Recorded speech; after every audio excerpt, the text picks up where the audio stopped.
Hello everybody and welcome to the pre-show for First Act. You're not going to get a big nice spiel, a nice intro. You're going to have to stick around for the full show. But that doesn't mean this is going to be any lesser. We have two great matchups here to hype everybody up. This is going to be awesome. First pay-per-view in Vincere history. I am so excited to be here. Coming out first, the Blood Diamond, Lauren Osborne. Been talking a lot on social media about her debut. She's been hyping it up, saying that she's gonna be big time here in Vincere, and I don't know if there's a better place to make a first impression. Our first pay-per-view event live from Broadway.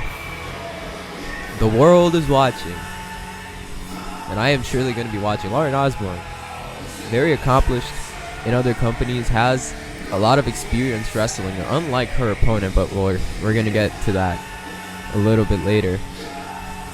I'm honestly buzzing. This entire building, I feel the excitement. Not quite packed yet, but nearly sold out.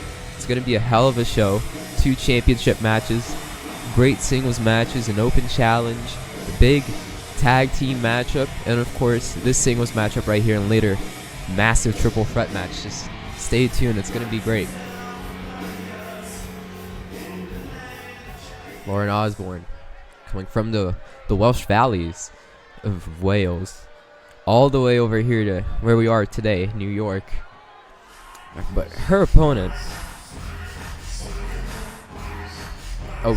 one of the most anticipated appearances here in Vincere, Samantha Moset, the writer herself. Now, as you can see on her shirt, she definitely has some ulterior motives to being in a stage like this, to being a wrestler, having the media presence that brings along.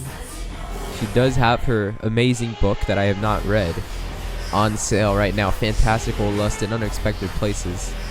I don't know if it's very appropriate to talk about here, but well, I haven't read it, so you can't really hold me accountable. But can she get it done in the ring? Now, she debuted earlier this year in other places. I mean, she's won matches, but you look at her and look at someone like Lauren Osborne. She has not only the experience, but as you can see right now, that woman is fucking massive. The size of her, are those biceps? I don't know anatomy like that. And Osborne showing why she's the favorite here with that big butterfly suplex from the corner. Now just disrespectfully bringing Moset up to her feet. What a spinning heel kick. That could have done it right. Whoa, springboard moonsault. How can she move like that, man? She is a powerhouse. Probably the strongest woman in the division. Of course, we're going to see 10 great competitors in the main event tonight in that gauntlet match for the women's championship. Nice combination right there. So far, Moset struggling here against Osborne, as the Blood Diamond going to bring her to the ropes. What is this? Irish whip, comes back, ducks the clothesline, hits the ropes. What a clothesline. Turns Moset inside out, and she could go for the cover here, but not satisfied as they ripple onto the outside area. Now, I don't know if it's noticeable, but I'm a little bit under the weather. I hope they don't come near me, get my germs. Probably not a good idea that I'm in this arena right now. Needed the face and a clothesline. Could see a count-out victory here. I mean, or like a count-out draw. Sure, Moset would take that as a victory. Now, once again, that just blood-curdling spinning heel kick could knock the head of Moset into the fans. Not sure if they'd be very happy with it, but it's definitely a possibility. I'm going to bring her damn near lifeless body into the ring. There's the cover. Osborne satisfied. 1. Oh no, kick out at 1. Maybe I've underestimated Samantha Moset, but Lauren going to the top rope. She wants Moset on her feet. Big drop kick. Now again, man, that standing move, so not standing, right? Springboard. And another kick out at 1. Moset, say what you will about her, but she's not backing down. She wants, I think she's angering Osborne. Oh, what a forearm. I would be angry if I was Lauren Osborne. But clearly she's taking advantage, using this stage to make a statement here against Samantha Moset. Unless the offer can turn things around, which she does. Oh, big armbar. She is a submission specialist. But Osborne has that free right arm, able to punch her in the stomach to get free. Big chop to the back. Comes in with almost a penalty kick. You know, she likes to utilize that as her finishing maneuver. But Lauren to the top rope. What a headbutt. The cover. 1, 2, 3. The Blood Diamond.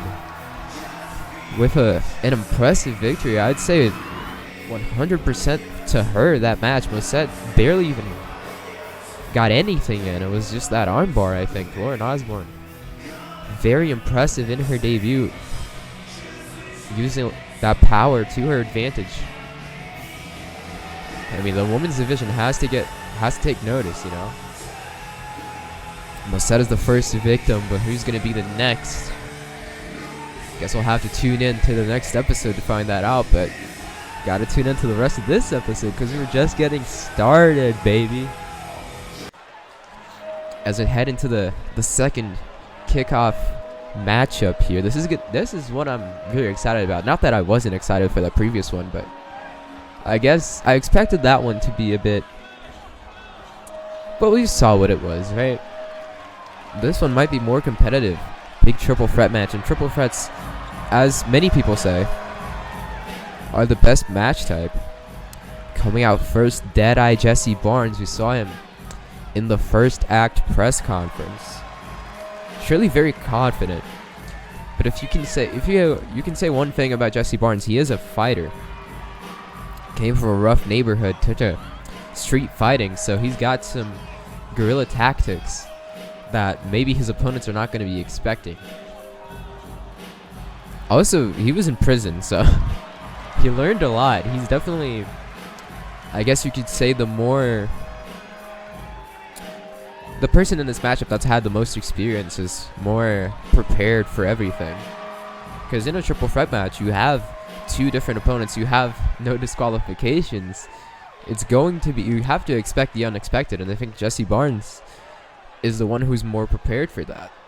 Not that his opponents are incapable or anything. Yeah, he just casually was in prison. It's just a thing that happens, okay? We gotta stop treating prisoners like they're different. They're not human. Come on. He's been resocialized. He turned his rage into wrestling. And someone who knows a lot about wrestling, the most wanted Gun-Tae-Woo. What a lovely robe he's got, man. Showing out for the pay-per-view. But yeah, this guy making the buzz lately. Still a bit of a recent debut. Trained by the famous Pink Star, world famous luchador. And he hopes to follow suit. Follow in his mentor's footsteps. It is a lot of pyro for the pre-show, man. I'm not blaming him. You gotta make a statement. This is your first entrance, first time we're seeing you. You gotta be impressive. You gotta do that in the matchup. It's not just the entrance. If wrestling was just the entrance, Saya Koizumi's gonna win the main event tonight.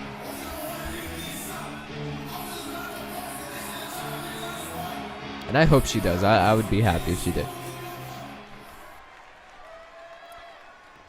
And last but certainly not least, we heard about him in the press conference.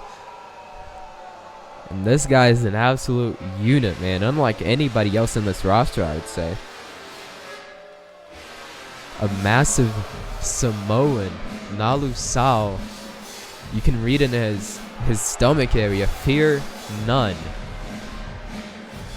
And that is what he lives by, man. Just a demolition machine, you could call him, a wrecking ball. Looking to tear through whoever steps in his path. That's what we heard during the first act media scrum that Vincere put on. That's where Miles Grady talked a big game about this man. And you gotta understand, He had a reason to be. We're going to be seeing in this matchup, this man, he could get the victory here tonight, but he's going up against two incredibly capable wrestlers who can definitely take advantage, because when you're going up against a powerful guy, you got to use your agility. Gun-Tae-Woo, very agile. You got to use your agility. You got to try to take at the base. You got to be very strategic against a hard hitter like the Samoan. And I think either of these three guys can walk out with the victory, make a big splash right before we kick off our first pay-per-view event in Vincere history as the bell rings. And Jesse Barnes already going to take the fight to Nalu Sao. Oh, Sin tries a bit. Oh, Barnes taking advantage as Goon was a bit distracted. Nice Hurricane Rana. Goon tries a drop kick. Way too far out though. I'm pretty sure he's Samoan. That's what I've been told. I trust Miles Grady, man. Big kick. Tries to go after Goon, but Goon faster than him. But look, nobody can even grab Sao. Too powerful. Just shoves him right off. Hurricane Rana from Barnes. Oh, side slam and a splash. Like I said, man, demolition machine. Most wanted Goon. With that drop kick from the back, very smart, going where he can't see you. Oh, and a Hurricane Rana spikes him head first. Oh, a super kick to the back, man. See how far he flew. Now gonna throw Barnes to the outside, stops in the apron. Nice leg lariat to the back. Tries an Irish whip. Thrown out. He's really trying to get these guys out, man. Jesse Barnes, big neck breaker. Goes for the pinfall, but Sin right there to break it up. Tries for a kick. Unable to get to Barnes. What is this? Arm wrench. Brings him down to his knees. Working on the hand. Very impressive offense, but technique met with brute force as Nalu Sao just runs into him. Tries an Irish whip. Oh, referee maybe helping the Samoan right there. Getting in the way. Now a trifecta of elbow drops from Goon. Sao now bringing Sin. Well, did you hear the impact of that punch? My goodness. Lateral press, cover. Jesse Barnes just jumps in to break it up. Now throws Sao into the corner. Nice leaping knee strike. Double knee strike.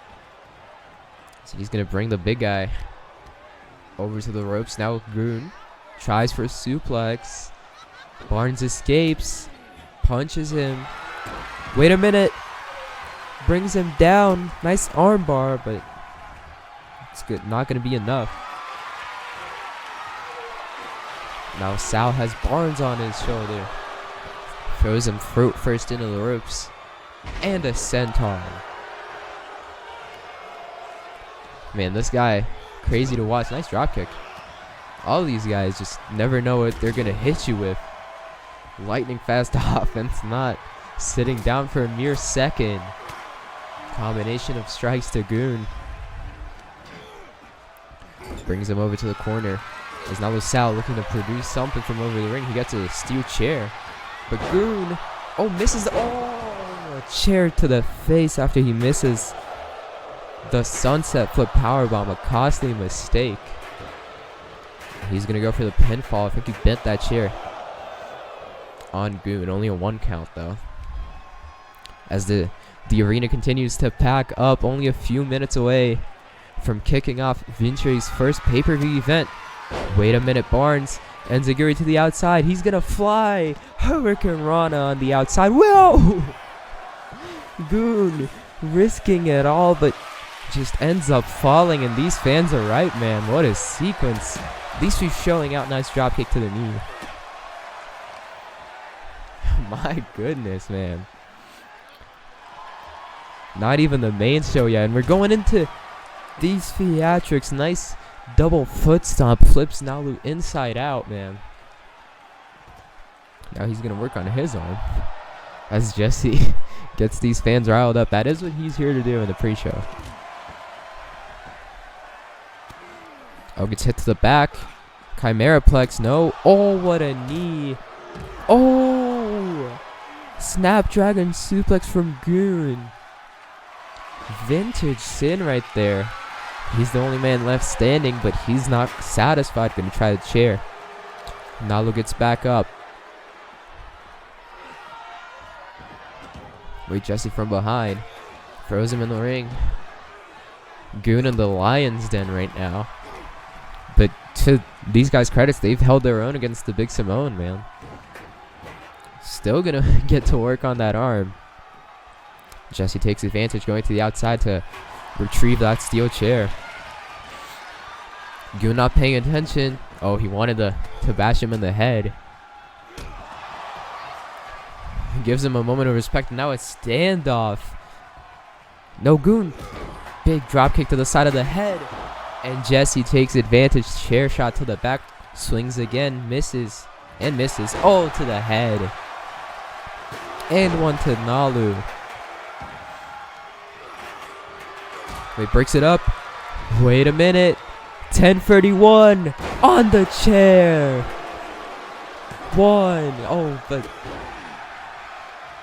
Goon able to break it up, man. Jesse. That's gotta hurt the back. Wait a minute. Gun him down. And the German suplex.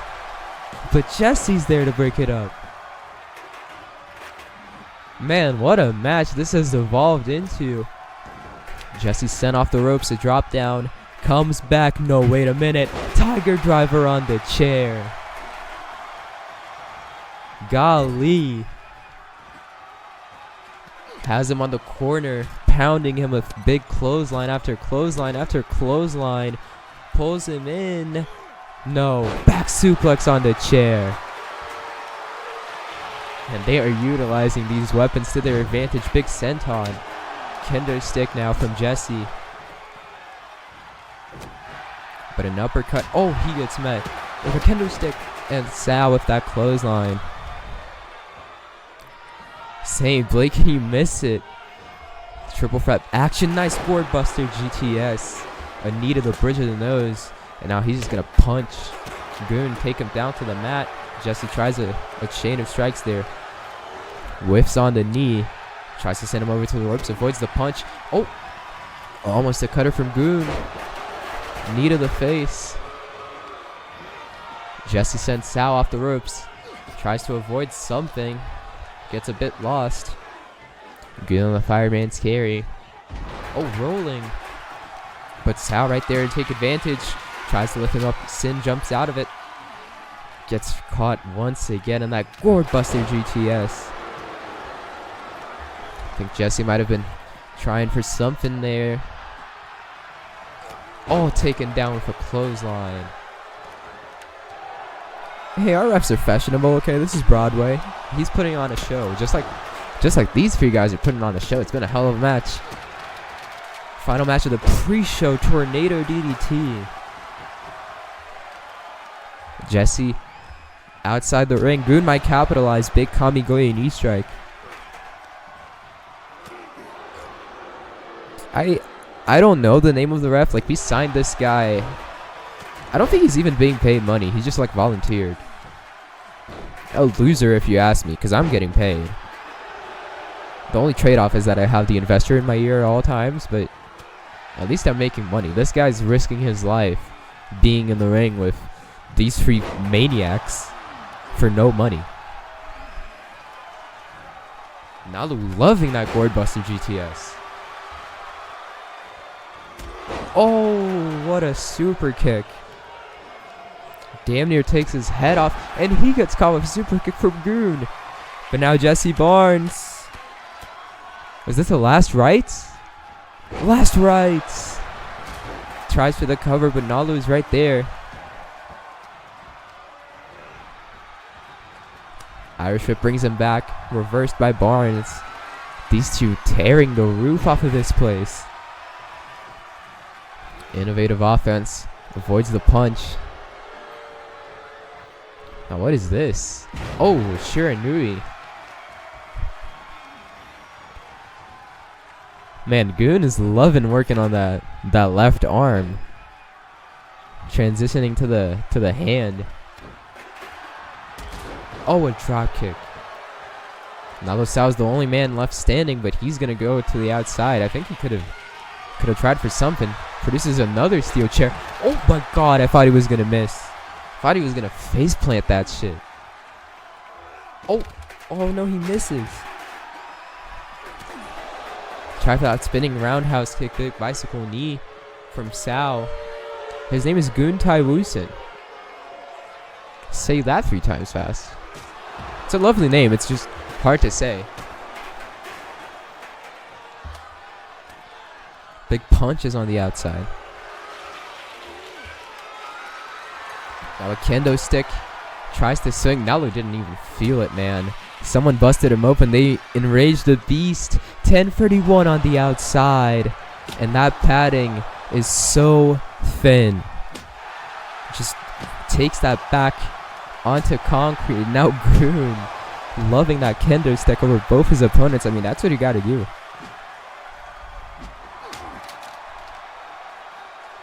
But Jesse able to find an opening. Gets Sin back in the ring as Nalu going after that kendo stick. Runs in big forearm. Oh wait, avoids Nalu. Can Jesse capitalize? Look at this. Pile driver to the Samoan, man.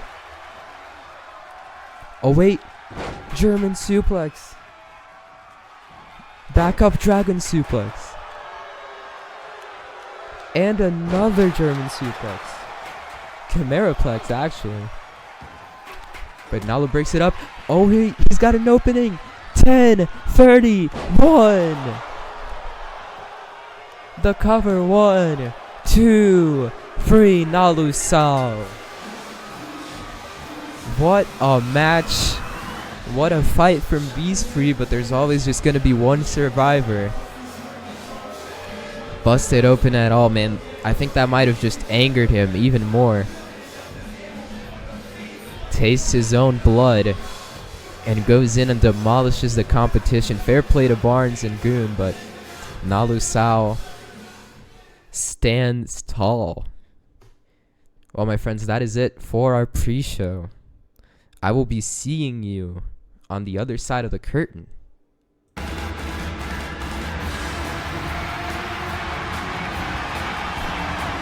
Welcome, live from Broadway.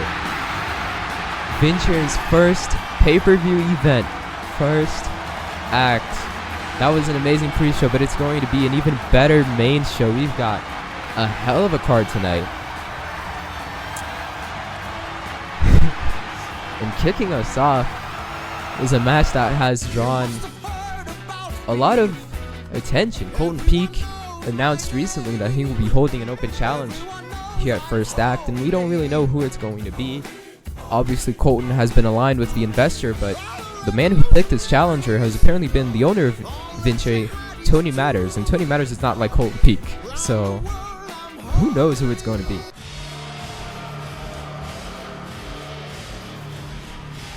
Now comes Colton Peake, perhaps the most hated man in the entire Vincere roster. It was at episode 1 where he outright ruined that contract battle royal, running in after the beloved mask guy won the goddamn match, just obliterated the man, walked out with the victory, punched the cameraman, and he's been the investor's main guy, the right-hand man. Colton Peake also picking up an impressive victory against Diego Ryan, somebody who we will see later on in the show. But Peake is on a roll, and you have to imagine that whoever his opponent is going to be in for a rough night. I expected him to go up against a softball. I expected the investor to make this decision, but apparently Tony Matters hand-picked Colton Peake's opponent for tonight. So let's see who it is. No, no, no, no, no, no, no. We are not doing this again. We aren't doing the investor or whoever is in the back calling the shots to pick their next big thing just for them to turn out to be a massive failure bit again in wrestling. I've watched it happen more times than I can count, and I'm not letting this industry plant, Colton, turn this pro wrestling company into another sports entertainment company. My head and my body might be shot, but until my last dying breath, I will never let you drag this company under. I know that voice. There's no way. I must be dreaming. Ricky Delaney is here, and he is answering Colton Peake's open challenge here tonight. Ricky Delaney just a few months ago forced to retire by doctors. Tremendous neck injuries, numerous neck injuries. But he's been a workhorse for years and years of his career. Never thought we would be seeing him in a wrestling ring again. There's no way he's gonna do this match. We saw him open the first episode of Vincere announcing the Women's Championship, the Gauntlet match that we're gonna be seeing tonight in our main event, but I did not think that he was gonna be involved in the ring. He's been retired. What shape is Delaney in? Colton Peake, surely, I see him right in front of me. He's not happy, not in the slightest. But holy shit, man. This is what it's all about. Pay-per-view event, first act. Ricky Delaney in a Vincere ring. This is historical. But I don't know if I like his chances here. The fans obviously on their feet, and Colton Peake calling him on. You can say whatever you will about Colton, but he is confident. As they're gonna, Colton Peake just shoves him, and maybe Delaney doesn't have what it takes anymore, man. On the shelf for months and months. Irish whip is nothing. Colton not budging, talking shit. Big flapjack sends Ricky face first onto the mat, and he is showboating. The fans are not liking it. Oh, Delaney with a bounce. Big body block from the Juggernaut. What is this? Oh, Doomsday Saito suplex. Ricky Delaney. A Tiger Driver. Colton Peake thought he was talking a big game. Now he's being swung numerous and numerous times as the fans chant along here in Broadway. Ricky Delaney manhandling the contract killer, and Peake has to roll out of the ring. Has a 10 count to get back in. He didn't expect this from Delaney. He didn't even expect to be facing Delaney tonight. Trying to outsmart the big guy. What is this? Pile driver on his head, his neck. And you know the problems that Delaney has had on his neck. Right back up. Oh my goodness. Delaney, a war cry and a spear. A spear from Ricky Delaney. Colton Peake doesn't know where he is. Dangerous screams revenge. How good does it feel to scream that out loud? Ricky Delaney wins. Oh my God. Colton Peake and the investors' plans foiled by a man with pride and passion for the wrestling business. He was not going to stand idly by. Ricky Delaney returning to the wrestling ring and picking up a huge win. Colton Peake out here knocked out at ringside, does not know where he is. But I know where Ricky Delaney is. He's on top of the world. Wow. I am stunned. But we've got to get going, man. The show must go on, as they always say in the theater business. And we are on Broadway. And of course, our next match, I guess a battle for pride, you could say, as the Cerda and Diego Ryan are going to be teaming up against Almighty King and his unfortunate, loyal supporter, Lorenzo Alexander.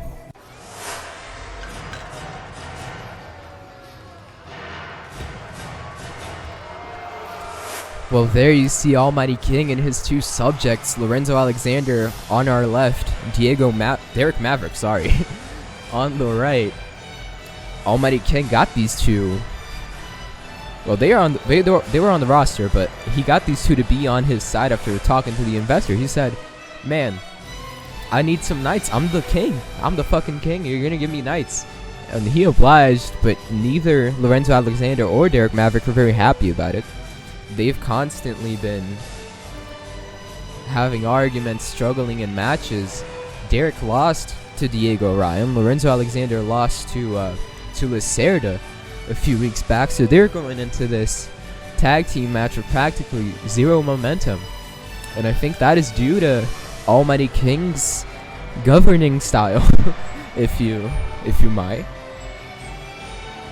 But let's see if they can get on the same page here tonight. Because even their opponents are not exactly the best of friends, although they've taken a liking to each other, I guess you could say. As much as the Cerda can like somebody, he's a very, as I always say, he's a very stoic man. Not really one to emotions.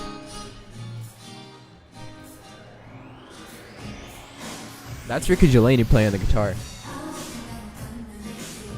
You see Cerda and a very excited Aya Koizumi by her side. You know that she's going to be competing in our main event for the Vincere Women's Championship in that big gauntlet match. 10 women battling it out to be the first ever champion in this company.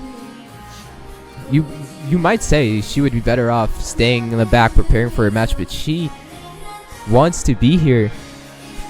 She might say that it's to support her friends, but Aya Koizumi likes to be the star of the show. I think that's the only reason why she wants to be out here early, and I don't blame her.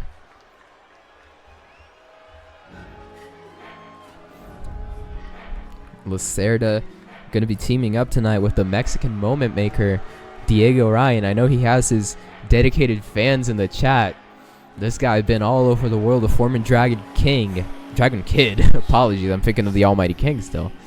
Former Dragon Kid. That's what the DK in Mr. DK Wrestling stands for. You see it in his tights. You know, he's traveled all around the world. He has many important connections with people, but this connection with Cerda has been a bit unexpected. It's been born out of a necessity to fight back against Almighty King and his consorts, but maybe they can be friends, you know. I believe in friendship. And speaking of friendship, you know that later on we have that big fatal 4-way ladder match to crown the first ever Vincere Tag Team Champions. 8 men battling it out, see who can climb the highest. That's going to be fun, and you have to imagine that whoever wins here tonight could in the future be in line for a title shot. As we get set here, Almighty King and Cerda are going to start things off. King has the power advantage, but I don't know if there's anybody in the men's division that can outstrike Cerda, former MMA star. So he's going to take it to the ground and pound early on big punches and a stomp to the stomach for good measure. Now working, holding that arm. King helpless to fight back against these numerous kicks. Gonna bring in that left arm, working on the hand just like Gun-Tae-Woo was in the pre-show. Big knees to the back. Tries to stomp. King wise enough to evade it. Oh, Gourd Buster GTS. See, these guys watched the pre-show. Learning from Nalu Sao. Is Lorenzo Alexander going to come in? And these two, like I said before, they have met in singles competition before Cerda picked up the victory. And it's an interesting battle because you have the striking prowess of Cerda going up against the aerial wit of Lorenzo Alexander.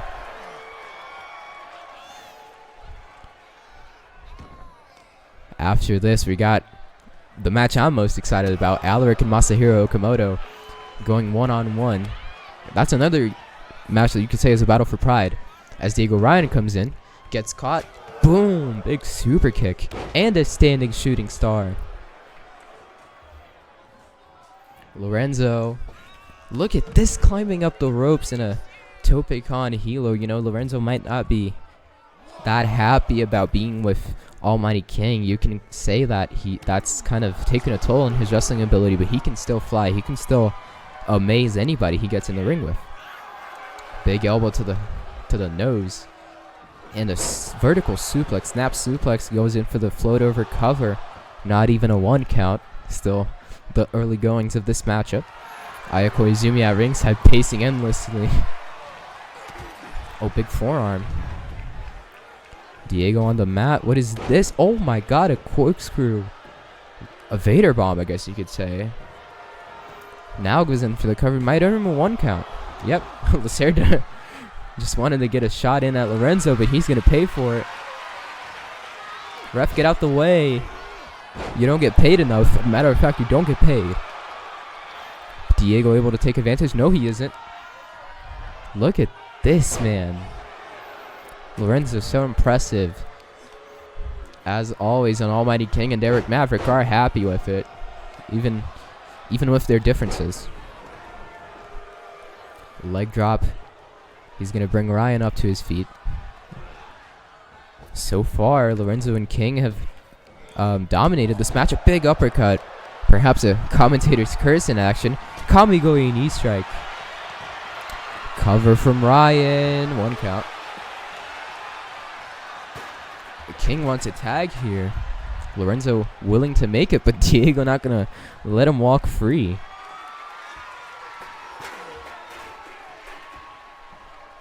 Oh, I don't even know what to call that, man. Innovative offense from Diego. King! Springboard forearm. You don't expect to see a man of that size fly around. Oh, what a knee.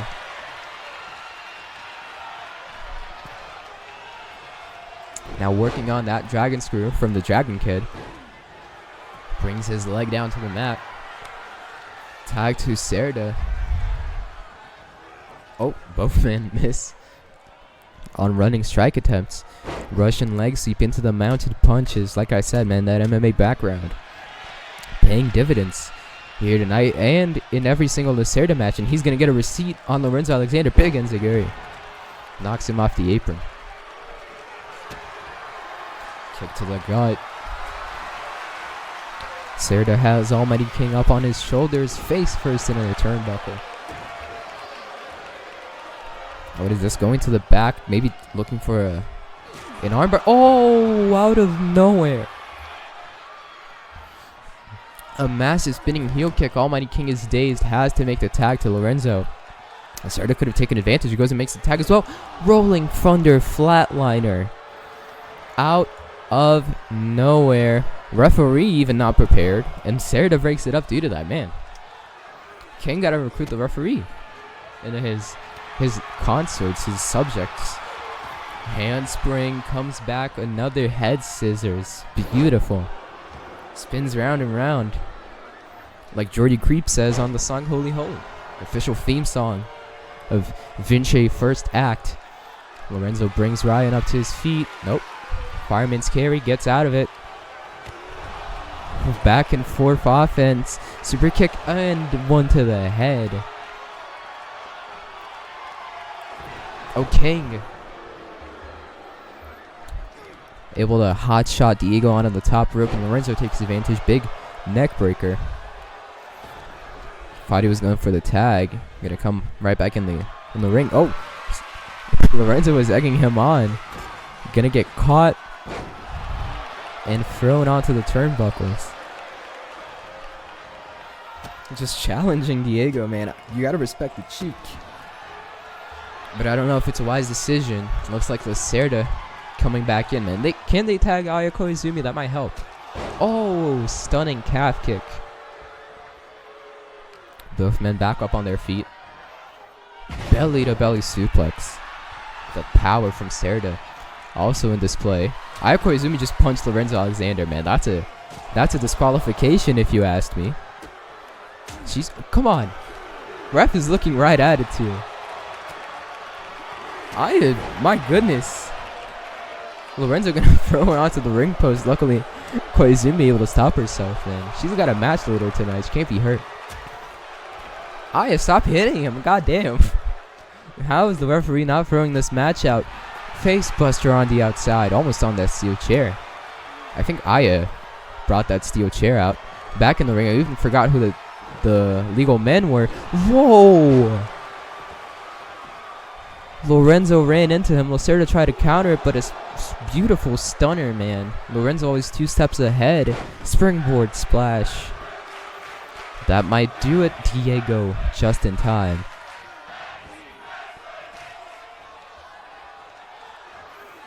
Tries to go for the legs. Stun set strip. That's amazing. Knees, kicks, elbows from Cerda. Gonna try to cover in their corner of the ring, but only 1 count. Gotta isolate cut the ring in half. That's what they say. Oh, bicycle knee strike. There's a reason so many people do that move. It's very effective, but Almighty King is there to break it up. Cerda has an opening though. Gets him with the triangle choke. Lorenzo might have to tap. Punches him on the side of the head. Able to break up, but he's definitely feeling the strain on his arm. Cerda back in the corner. Almighty King is right there. He can get involved if he wants to. But it's Lorenzo. Man, he's loving that move, and I'm loving seeing it. Gonna make the much needed tag over to Almighty King. Tries for the kick. Cerda rolls out of it. Perfect positioning for the crowning spear. And a springboard moonsault. There's the cover from King. Is this going to be it? 1, 2, 3. Diego Ryan maybe thought Cerda was going to be able to kick out, but Almighty King's offense just a little bit too much. As he and Lorenzo Alexander get a much needed victory here. Able to swing some momentum around to the Royal Court, and I'm seeing here at ringside Diego Ryan not happy with Cerda. He's barely even conscious right now, but Almighty King loving that victory. I'm gonna need a bit of a sip of water before we go into the next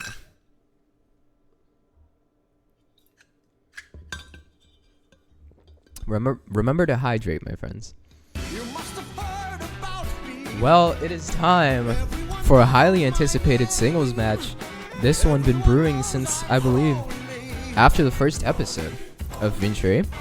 2 undefeated men, Alerick and Masahiro Okamoto, are gonna go 1-on-1 here at First Act.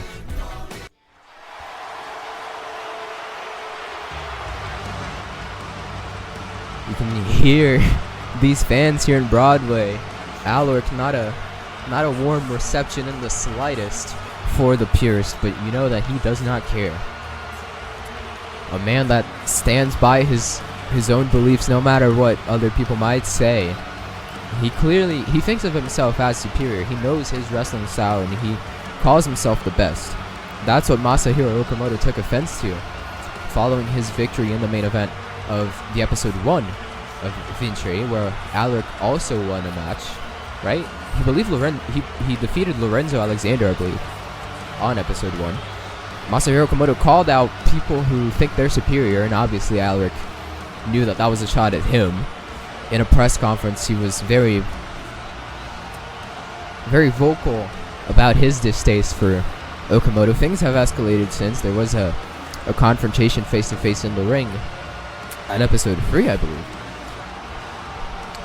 But things between the two are going to be settled here tonight. We saw Okamoto with fierce words in the press conference, and after that, Alerick posted a video to social media where he says that here at First Act, he will present a Greek tragedy, the folly of Okamoto. He's going to show that Masahiro is just jealous. He's full of what Alerick sees as the worst deadly sin of them all. That is envy. That is what he called the Blazing Star. And as you can hear, a very different reception for Masahiro Okamoto than Alerick, as he comes out in the black, white, and red of his former company, Progresso Musegan, right? That's the name? I believe so, right? A company where Okamoto stood at the top for years and years until they shut down last year. This man was aimless, as he put it himself, up until Vincere opened its doors and gave him a new opportunity. So that's why he's thankful for this company. That's why he's so against Alerick and his superiority, his belief of supremacy, because he sees Vincere as a second chance for him. But we're going to be seeing in this matchup who can win. These two men, like I said, undefeated in singles action, 2-0 each of them. So whoever leaves here with the victory, 3-0, the other one going to have their first loss, as both just engage in a stare down. You can expect a very slow, methodical matchup as Alerick with the side headlock brings Okamoto over to the ground. Quickly though, those knees to the back as they reach back up on their feet. Now Okamoto going to try for a collar and elbow tie up, goes nowhere. Alerick tries for a cheap shot. Okamoto has it blocked. Now a bit of a striking exchange. Alerick going to slow things down again. Dragon screw as the Purist back on top. Big knee to the face. Maybe not for long though. Now both men back on their feet. Okamoto going for the arm and double knees. Alerick has that technical wrestling background. He knows so many submission holds. He knows how to maximize pain, get somebody to quit. Okamoto, not that kind of wrestler, but he can adjust. Nice striking combination. Alerick wisely, I would say, retreating. Okamoto beckoning him on as the fans boo Alerick. But I think he's being smart. They think of him as a coward. He's the greatest mind in this company, I would say. Now he gets back in the ring. You know he wants to win this as well. Goes for the arm. Trying to wear down Masahiro early on. Wrenching in deep. Referee has to look. Nice fireman's carry to get out of it though. Tries to go to the back. Elbow to the stomach. And now another headlock here from Alerick. Oh, drops him face first. Nice adjustment. Tripping the legs with that drop toe hold. The Blazing Star now brings Alerick to the corner. Runs in for an uppercut. Nope. Avoided with the elbow. Alerick double leg takedown. And right after that left leg, you know he might be setting up for the Tommy 10 tons. Later on, that inverted sharpshooter that Alerick uses. And he's feeling confident. Okamoto with big right hook. Tries another one. Alerick sidesteps. Blocks that shot. Big forearm incoming. No, he avoids it. Alerick now. What is this backbreaker? If a lot of force goes in for the cover, could this be it? Not even a one count. These fans loving it. 50-50 exchange so far. Snapmare and a drop kick. My goodness, man. This is first act. This is what it's all about. Now, looks like Okamoto's going after the arm. So wise decision adapting to Alerick's game could also weaken him for the butterfly pile driver that he utilizes. Another dragon screw.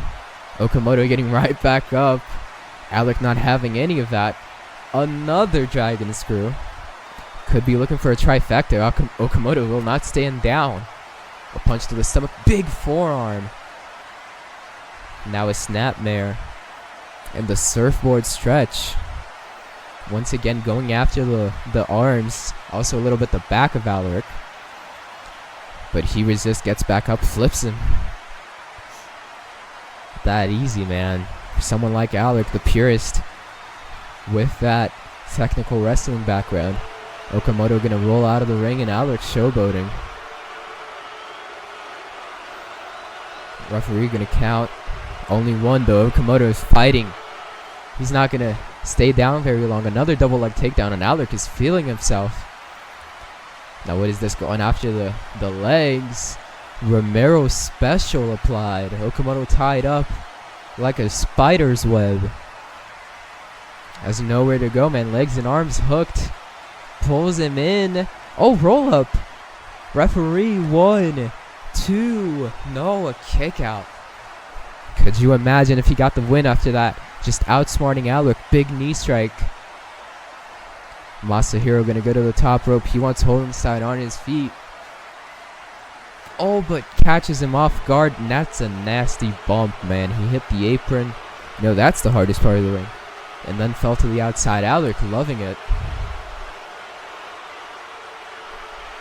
Oh wait, he's gonna go to the outside. Maybe not gonna get so pure. Sends him into the barricade. And again, the fans voicing their displeasure here. But Alerick doesn't care. He wants this victory. Belly to belly suplex on the outside. And he is loving it, man. This matchup was so close in the beginning, but now it's devolved. It's 100% Alerick. Snap suplex on the outside, and Okamoto, man. A lot of damage to the back, like I said. Tommy Tentongues, the inverted sharpshooter, targets the back and the legs. Who knows what Okamoto is going to have left in the tank when we go maybe another 5 minutes in this matchup. Who knows, maybe Alerick may not need that long. Double axe handle. Going to back up into the corner. Could be looking for that big knee strike. The Swiss knee plus. What a leaping super kick. Okamoto with a timely counter. He's going to make the most of it. DDT. Needs a moment to catch his breath, but back up now, going after the head of Alerick. I think he might have been cut. Yeah, Alerick is bleeding. Oh, Uranagi. Okamoto has busted Alerick open. The purist is not happy about it. Blocks that forearm. Okamoto has been trying to do that a few times. Another backbreaker in the same spot as earlier. Now just going to stomp him down on the ground. Working on the hand. If he can take away Okamoto's hook for the Hyoko, that's massive. Gonna send the Blazing Star into the corner. Tries for something, gets hit with an elbow, and another flying super kick. Beautiful move. Okamoto to the top rope, could be looking for the Yasakura no Hisa. Spine buster from Alerick. Man, he knows those submission holds, and he knows how to counter just about anything you throw at him.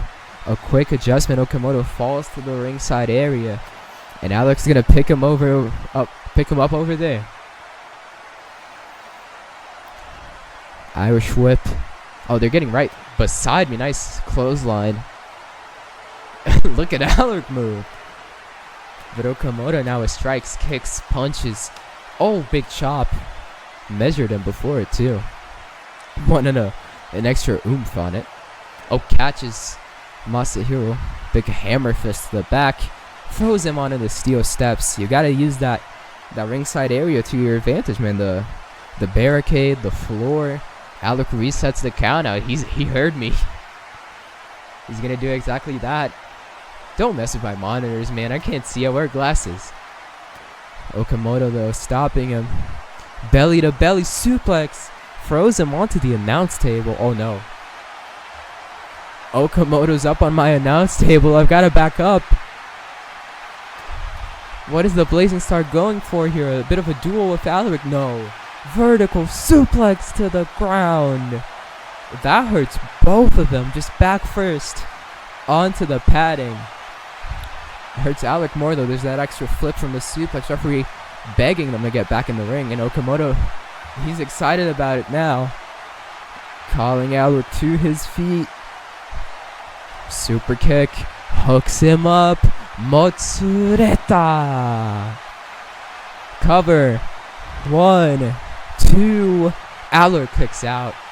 You're gonna need more than that, but that was big, man. Okamoto with a nice combination of moves. Gonna pull Alerick to his feet. Oh, spinning facebuster. And that cut getting worse and worse. The blood starting to leak out onto the canvas, as you can see. Combination of shots. Kicks to the front of the head, only opening that cut more and more. Nice drop kick from the Blazing Star. Oh, he's going to the top rope. You know what he's looking for. Is he gonna hit it? Hoshi fly. Shooting star press. That's gotta be it. 1, 2, 3. No. Alerick gets his shoulder up. The Hoshi fly has defeated so many people in the past. And Okamoto a bit shocked, but he's not gonna let that deter him. Back in focus here at first act. Okamoto going for the legs. Alerick gets out of it. He's been winded a lot. Nice running forearm, man. That's nasty.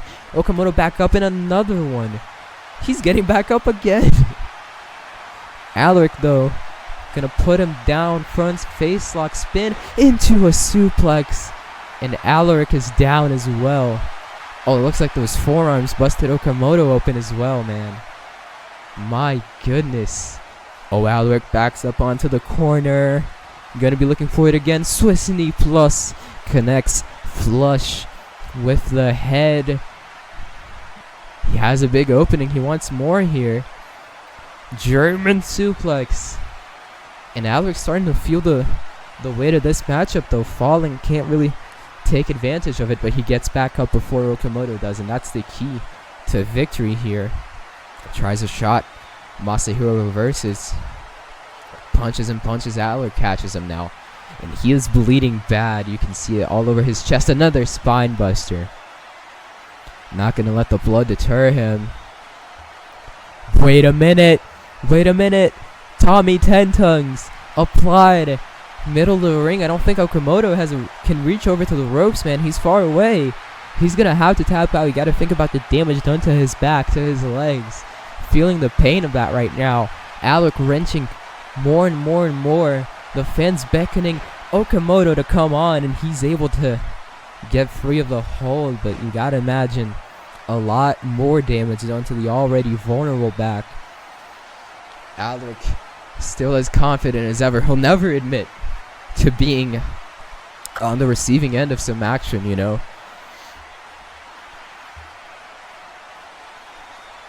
Taking Okamoto out of the corner.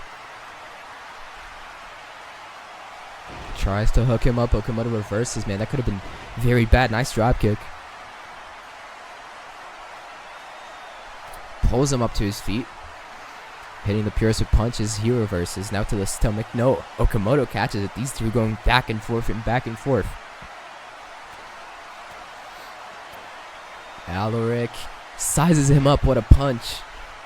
Has to shake his fist, though. Not to. Oh, what a shot. He's out. Okamoto's out, guys. 1, 2, 3. No. That was a massive punch. We talk about MMA backgrounds. Alerick doesn't have it, but that's a UFC level punch. Tries to go for the legs again. Thought he was going to lock it in again. Now just stomping it. Whoa, what a reversal. Just jumps right into the Hurricane Rana. Brings Alerick over to the corner. What is Okamoto looking for here? Oh, hanging DDT. Spikes him with the assistant of the top rope, but he's not done. Okamoto. Hyoko. Cover. 1, 2, 3. Alerick kicks out of the Hyoko and the Hoshi fly, man. How in the world does he have that kind of resolve? How does he have that kind of resiliency? Alerick survives. Big punch. Okamoto. Now a punch of his own. Alerick responds. What a chop. These two. Oh my god, they're just duking it out. Punch after punch after punch. Just locking up. Not even no protection or anything. Okamoto gets some separation. Another shot to Alerick. Another one. Goes for another one. Alerick sidesteps. Punch of his own. Oh, wait a minute. Butterfly factorize. Spikes him. Cover. 1, 2, 3. No way. Okamoto reaching the bottom rope. I don't even know. Man, how did he have... That's just expert ring awareness. The referee notices it just before the count of 3. Alerick's not happy. Just gonna... Oh my god. Tosses him back in the ring. Goes for a punch. Okamoto gets out of it. Man, what a match. Fireman's carry. Spins him around. Drops him face first. And Okamoto's also down. The fans on their feet, a standing ovation, man. Who's gonna walk out victorious? Alerick and Masahiro Okamoto going insane here at first act. Vincere's first pay-per-view event, they know just what this means. Both men still down in the ring. You see it, just blood everywhere. Both these men have been leaking. Okamoto first to his feet. Gonna Irish whip Alerick into the corner. Just falls right back, man. No strength to help him up. Gets Alerick back up. Gonna throw him into the other corner. No, what's he looking for? Alerick reverses it. Right in that turnbuckle pad, man. That's heavy, even with the padding. Now Alerick with the forearm. I think he's just wiping Okamoto's blood over his face so he can send a message to the Blazing Star. And Okamoto, man, he's out. You gotta think about the blood loss leading to the oxygen loss. These two men have got to be winded, but Alerick not winded enough. Dorian's Vengeance. And you can count the pin right there. But I think he wants to make a statement here tonight to go up to 3-0. He locks him in. Tommy 10 Tons. And Okamoto can fight all he wants. He can resist all he wants. All these fans want him to keep going, but I don't think there's a world where he should. And he taps. What a victory from Alerick. What a match. A war. You see the battle scars, man. He is covered in blood. So is Okamoto. So is the ring mat. And I don't even know if you have a spare one available. My goodness, Alerick looking as confident as ever, but you know that he struggled in that matchup. But struggled or not, he's the one that came out victorious, and that's what matters in the end. He can scream out all he wants. And I'm gonna need a little bit of an intermission before we get into these last two matches. What a contest. You must have heard about me. Everyone knows my name. Everyone knows I'm holy. All the revolutionaries, all the jihadis too. Round the world I'm holy. Woo. Man, I had to tell the venue workers to turn down the thermostat, because that was absolute heat. Absolute heat. That was excellent. Now, we still have two matches to go here. First act, two championship matches. That is our first one, fatal 4-way ladder match to crown the first ever Vincere Tag Team Champions.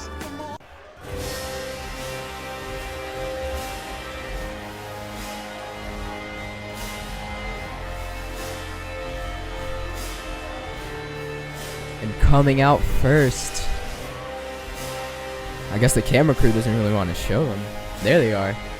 The world famous, my favorite tag team in this match. The Arsenal Tailco Val, Sally Reeve on the left, Sebastian Monet on the right. These two, perhaps the most tenured tag team in this match, have been together for years and years. Tag team champions and numerous other companies looking to do the same here in Vincere.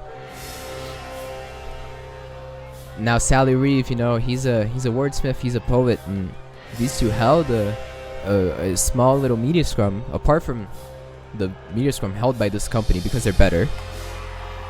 And Sally Reeve actually wrote a poem about this match, if I may read it here for a moment. The higher you try to climb, the deeper you fall into a hole, into despair. But look up at the sky, but not at the sun, or else you'll go blind. And I think that really says a lot, especially about the nature of the tag team the ladder match. Actually, the big prize is in the sky, and you gotta look up there. But if you look up at the sun, you will go blind. It's very bad. Lucy Collins actually said that she's too big of a star for our company, so it's unfortunate. Although we did get a reporter from her company in the media scrum. I don't know why she has a company. She's a 19-year-old who knows nothing, but, you know, these days we just give money to anybody. I'm living proof of this. I should not be commentating. I'm not good at commentator. But people who are good at their jobs are the Arsenal Takeover out. They're going to be looking to win this matchup right here. Make history, right? Become the first ever Vincere Tag Team Champions.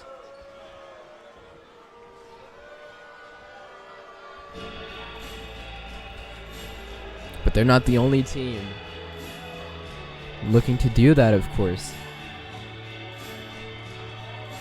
As coming out next, the tag team of Art of Grappling. Got Mighty Charlie Mason on the left, Natural Billy Owens on the right, and these two, much like Alerick, who we saw pick up the victory in that amazing match previously, believe in a higher standard of professional wrestling. These two came up in that different style, that technical grappling style. Billy Owens, the older man, more tenured wrestler, knows so many suplex variations. Charlie Mason brings that athleticism. But these two, Billy mentored Mason actually. Mason's his sports background coming from ice hockey, these two Canadians, obviously. But then an injury had him fall in love with professional wrestling. That throwback style in Canada. I don't remember where they're from. I think Charlie is from Windsor and Billy from Calgary, so he knows all about that Calgary realism wrestling style. Billy Owens, a former amateur wrestler, that's why he knows so many suplexes. But I don't know how they're going to do in the ladder match, because this is antithetical, right? To that technical wrestling style, you know. That's a hard-nosed hardcore wrestling. With that ladder, you know, Alex turning his nose up backstage as they try to fix up his numerous cuts from that previous matchup. And two people who probably need to be fixed, because they're kind of crazy. The Order of Zalatitrus. Victor Dyer on the front, the big man Husk over in the back. These two, much like the Arsenal of Teoko Val, believe in some sort of god. But while Teoko Val, at least we know more about her, we're not too sure about the Order of Zalatitrus' background. Maybe one day we'll learn more. And I mean, especially if they win the tag team championships tonight, they're gonna preach to us. That's for sure. Victor Dyer, more of a technical kind of guy. He's got that Fujiwara armbar that he likes to utilize. Won that fatal 4-way at episode 4, made Justin Kenzie tap out. Meanwhile, Husk, he's just a big guy. The religious abomination, that's what they call him. He just, much like Nalu Sao, he's a wrecking ball. What is this?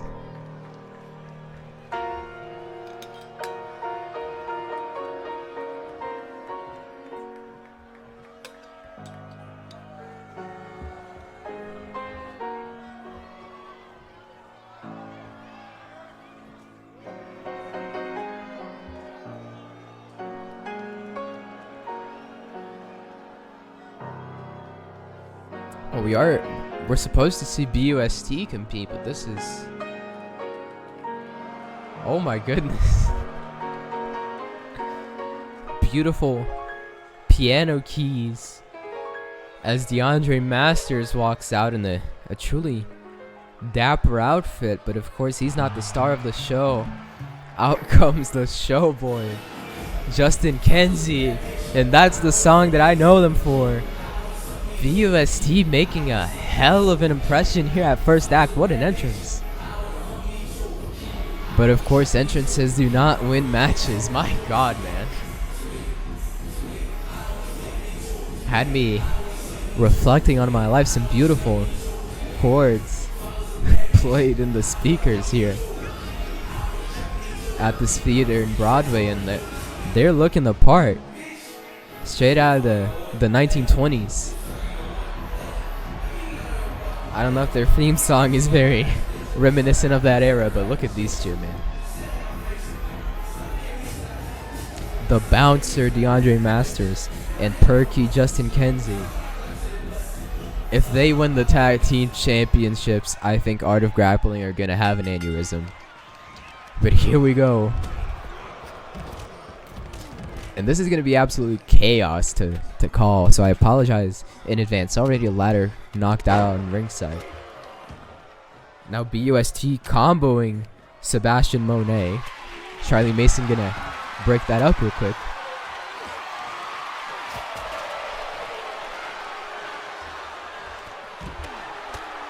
Sebastian Monet now. Oh, looking to borrow something from Jesse Barnes. The last rights on the outside as Husk sends Billy Owens into the steel steps. Reeve gonna go after the ladder. You know he needs it because he's a short guy. Sends it to DeAndre Masters' face. I'm surprised that Justin Kenzie still has a shirt on. Didn't really expect him to keep it on for much longer. Sally Reeve is alone in the ring, trying to pull that championship down, but Husk and Billy Owens are there. Justin Kenzie also makes an appearance, but Husk takes Billy Owens down. Owens is going to try to climb now, and he's taking a fist to Husk. Husk brings it back on him. Strike exchange. Don't know how many meters up in the air, man. That's way too tall. Face first on the ladder. Here comes Sebastian Monet, and they both come crashing down. That's horrible, man. Where did DeAndre Masters get a steel chair? He's taking it to AOTV, but now ring emptied out. Just Husk. No, there comes Charlie Mason. Oh, Husk grabs him. Just a two-handed choke. Mason able to escape for a brief moment. You gotta imagine that took the wind out of him. Justin Kenzie just throws out that steel chair, and there's a ladder in front of me now. Gonna be even worse, even harder to see what's going on. Northern Light suplex from Owens on the outside. Starting to get hiccups. Steel chair from Husk right to DeAndre Masters' face. He's gonna go after Justin Kenzie now. Throws him into the corner. Now what is this? Perhaps what is this? Rams him into one corner. Now gonna bring him all the way back.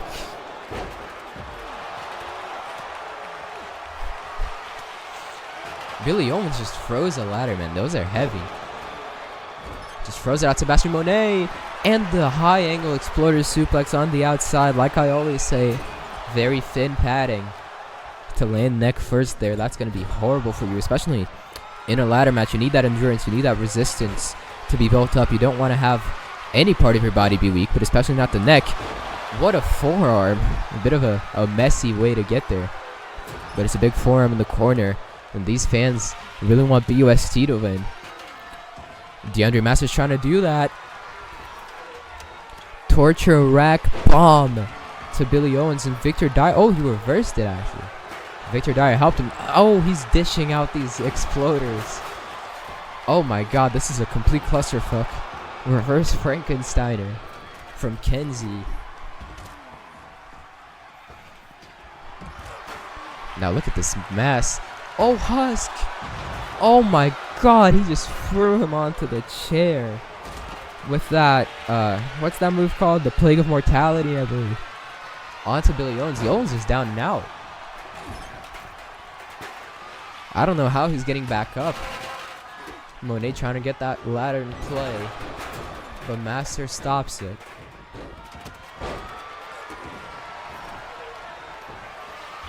Kenzie and Dyer, the only ones on the outside. Kenzie tries to go under the ring. Nice trans cam slam from Mason. There's a ladder just chilling there. I don't think anybody's really taking note of it.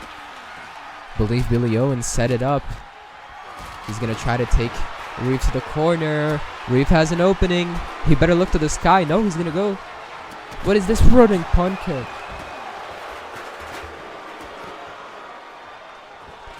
He utilizes that to his advantage at episode 4. Now Sally Reeve alone in the ring. Here comes Husk. Try to deter the Arsenal member. As he's alone, it's him and Victor Dyer, both members of the Order of Zalatitrus there. Monet gonna try to rescue him. Oh, what a fall. And now Dyer. Full Nelson bomb to Monet, but Billy Owens. Nobody's seeing Billy Owens. Is he gonna steal it? Art of Grappling. Dyer trying to get there. He's being blocked by Monet. And Art of Grappling are the first ever Vincere Tag Team Champions. Billy Owens taking advantage, man. He's a smart guy. Knows a lot about wrestling. I definitely had doubts about his fit in the ladder match, but he's able to swoop in when nobody's noticing, man. He's got busted open. He was through some dark stuff.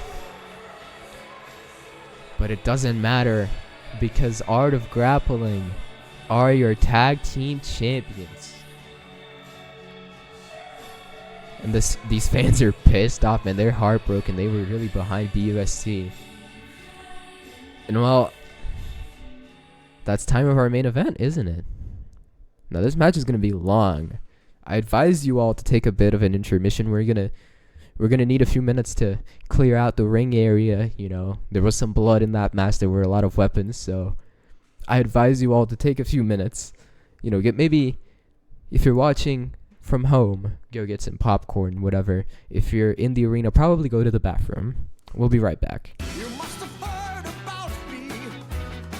Everyone knows my name. Everyone knows I'm holy. All the revolutionaries, all the jihadis too. Round the world I'm holy.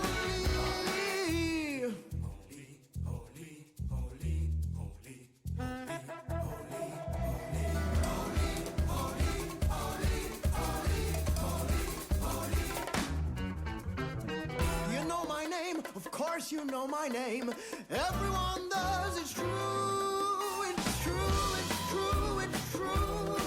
That I'm known around here. The barmaids know my name. I've had them all before. You are new, I'll have you too. It's time to give in. From the shores of Havana to Moscow and Tokyo, in French Guyanese, in Cantonese, everyone knows my name.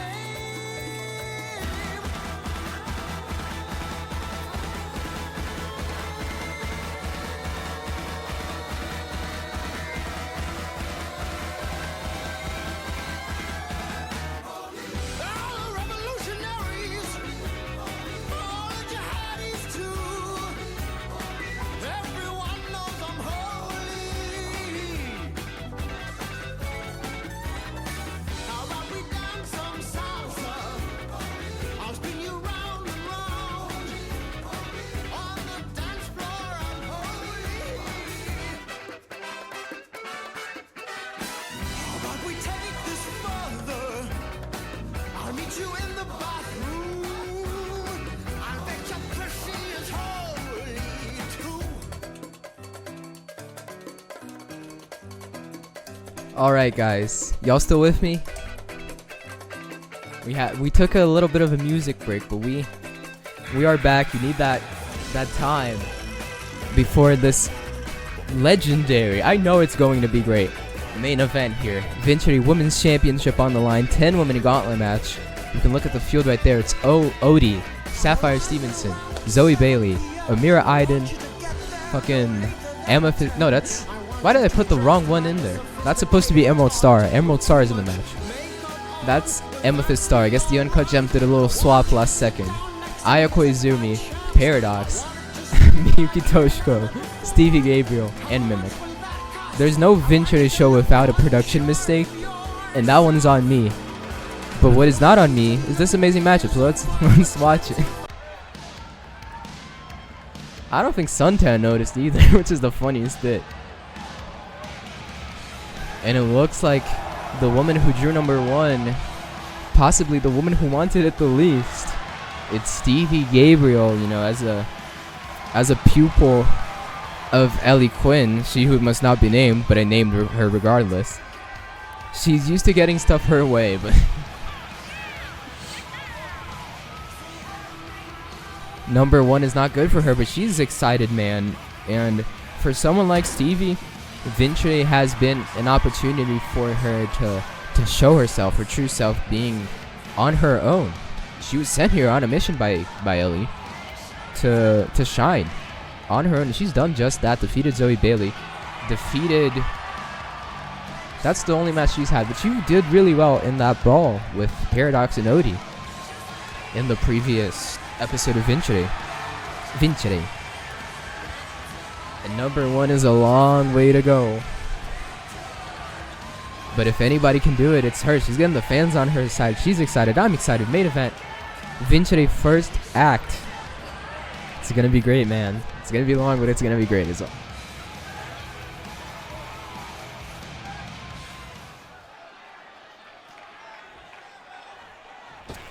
Number 2. One of the Uncut Gems. Hopefully the right one this time. And it's Sapphire Stevenson, the leader of the Vincere wing of the Uncut Gems. You saw her. What was the match that she was on? She picked up a victory a few weeks ago on episode 3, and then on episode 4 she was not in the match, but the Uncut Gems lost to Miyuki Toshiko and Zoe Bailey. See how my memory is starting to fail me? She defeated Ayako Izumi, who is also in this matchup later on. But it's going to be Sapphire and Stevie. Not Sapphire and Stevenson. Sapphire and Stevie. And the Uncut Gems are fucking me up right now.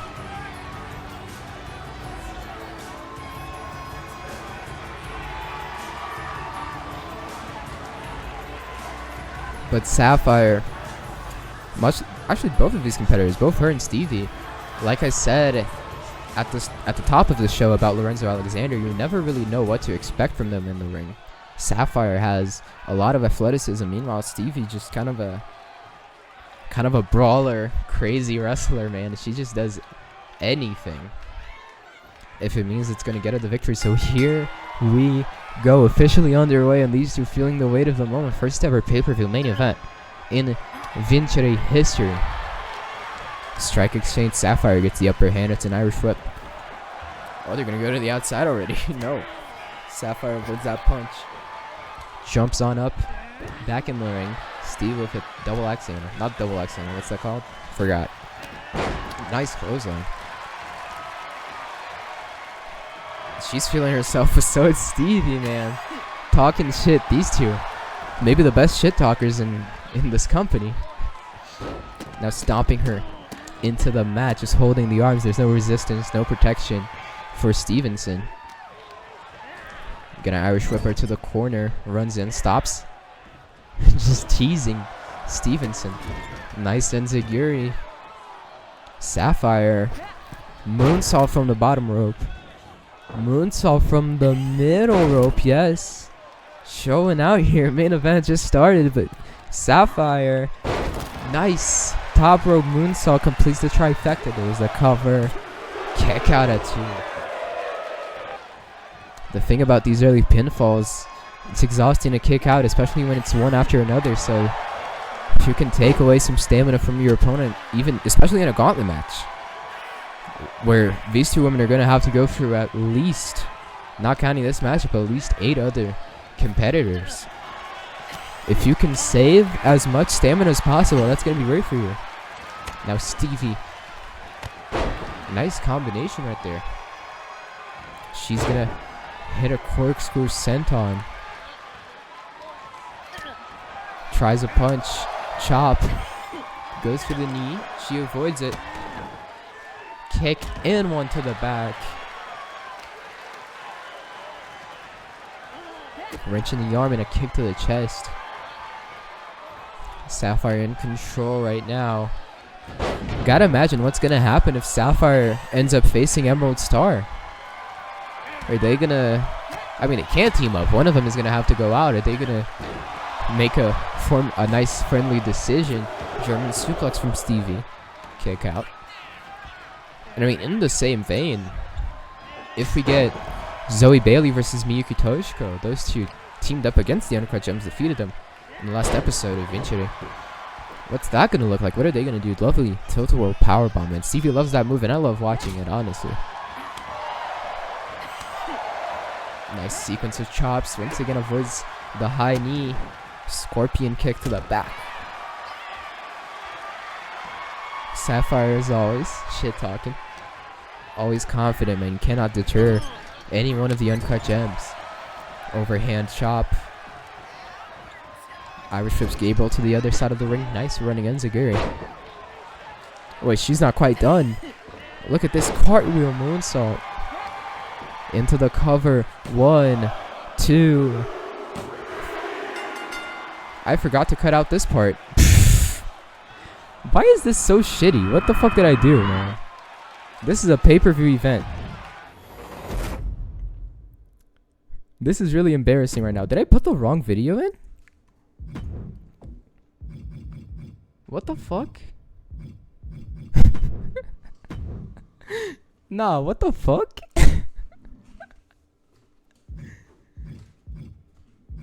No, what the fuck are you? No, wait a minute. We're gonna have. I can't pause this shit. Wait, what the fuck?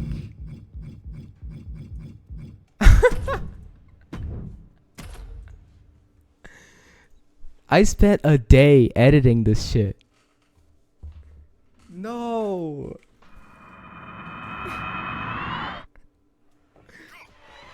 There's no way, man. What happened? Here's the thing. I think there's another restart here. I think I fuck up again. That makes no sense. Did you see there was an earlier highlight reel cut? I edited this. Look at this. What's happening? Oh my god, man. I'm so sorry. God damn it.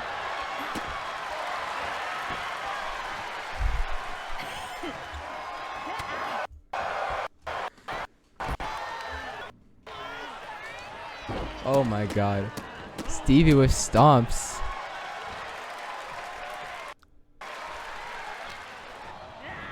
Bro, there's no way. A knee to the face. We're not gonna talk about this after, okay? This is gonna stay here. That's so embarrassing. I'm so sorry. Sapphire brings Stevie to the ropes. Oh, nice kick.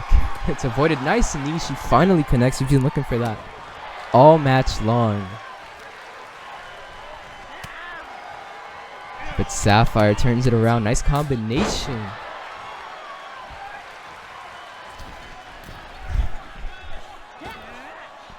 Hurricane Rana drops her down.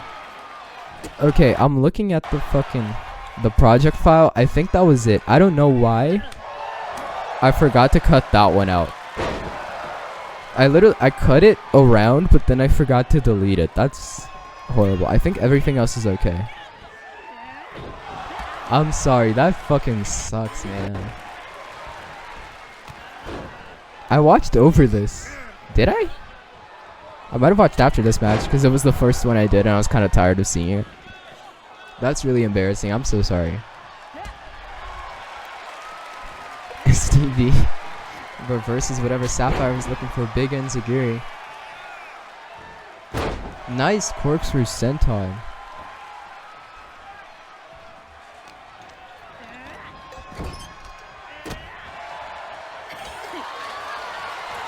Oh, tornado DDT. Stevie, signature maneuver from her. The cover 1, 2, no.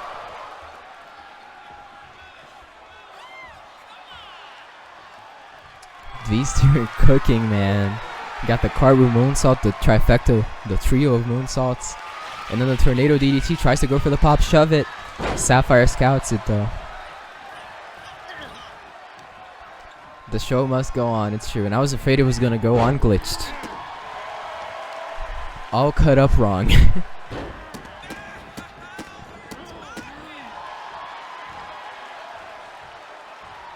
Sapphire high kick. Another kick. Ducks under that one. Big chop from Stevie. Lighting her up, my goodness. Oh. Learned that one from Billy Owens. High angle. exploder suplex. What is this? Spanish fly? Sapphire just springing right back up to her feet. And the Spanish fly. You know she wants that championship at a kick out. Man, there. Fans chanting. They're loving it. And Sapphire gonna try to end things as she goes up to the top rope. But Stevie back up. Oh, standing swanton bomb. How many times have you seen that before? She's looking to get Stevie. Stevie was almost rolling out of the ring for us. She was gonna avoid whatever Sapphire's going for. Misses. Now Gabriel with a chop. Rhea just sends her off the ropes. Irish whip. Oh, deep six. Thought she might have been going for the groove stomp. Top rope, Stevie. Oh, famous here. There's the cover. 1, 2. No.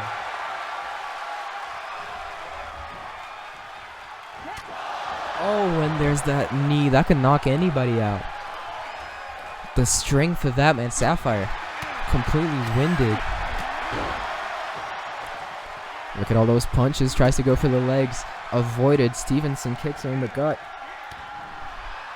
Back and forth, just like it's been this whole matchup. Now Sapphire sends her off the ropes. An Irish whip. Ducks under. Beautiful transition. What a kick. My God, did you hear the sound that made? And Sapphire is on a roll, just like butter. Oh, Goomba Stomp.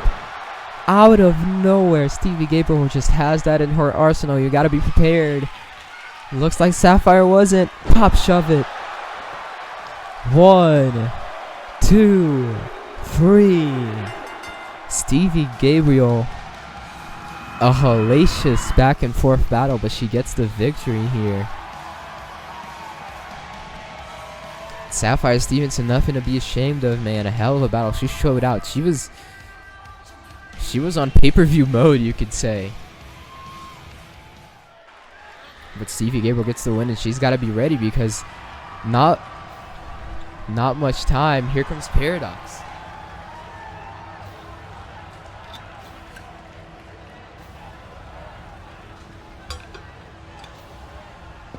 Paradox, another member of the Arsenal of Tail Cult. Val. You saw Sally Reeve and Sebastian Monet unable to get the job done in that big fatal 4-way tag ladder match for the tag titles. So if Paradox can bring Val some gold, you know that she's going to be happy. But it's a tall task coming in at number 3 in this gauntlet match.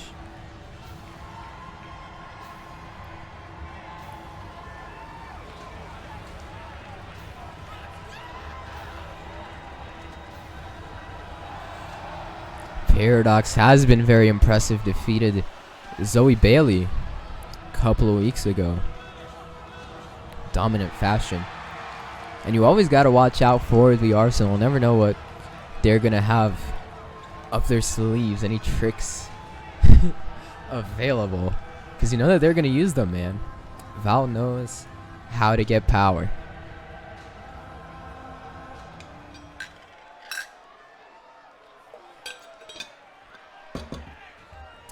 Stevie Gabriel, barely a few minutes to rest. Paradox completely fresh. These two actually brawled backstage during episode 4. It was them two and Odie getting into it. Paradox working on that hand. She's gonna go for the kicks and the knee. Using those strikes, but Stevie unrelenting once again. That high angle exploder or Doomsday Saito like Ricky Gelani did. Man, I still can't believe it. Ricky Gelani in the ring, but that's not important. We'll deal with that later on. Right now, main event gauntlet match for the Vincere Women's Championship. Only the 3rd entrant so far. There's Paradox. Big elbow to the face. She throws Stevie on the corner, tries to hit a high knee, but the youngster able to avoid. A punch. What a German suplex, man. Barely even got. Usually you get some some momentum to lift somebody up, because it's hard to lift another human being like that. Just did it straight up. Tries too much with that springboard dropkick, ends up falling flat. Now Paradox with the Irish whip. Goes under the arm. Lovely swinging neck breaker.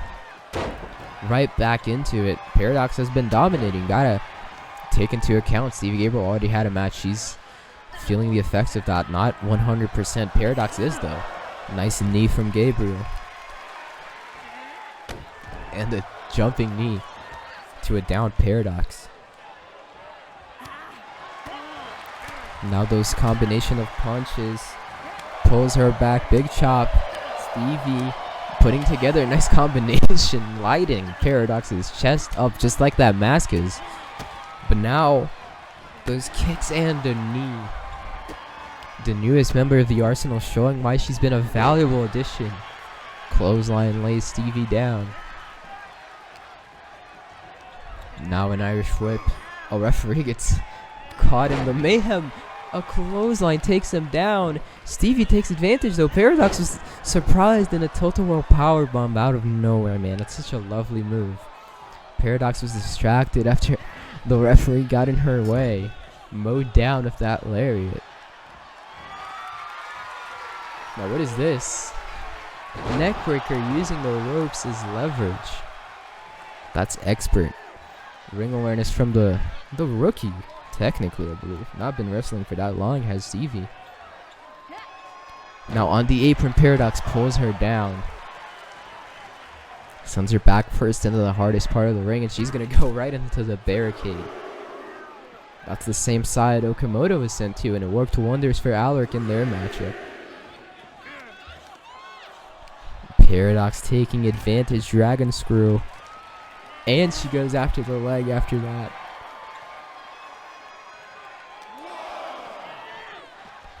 Now again into the barricade, man. That's a nasty encounter. That steel barricade, no give really. Referee at a count of 3. Paradox gonna get back in the ring. She might be willing to take the count out victory, and if anything, that's a very smart strategy in a gauntlet match. Count of 5 here.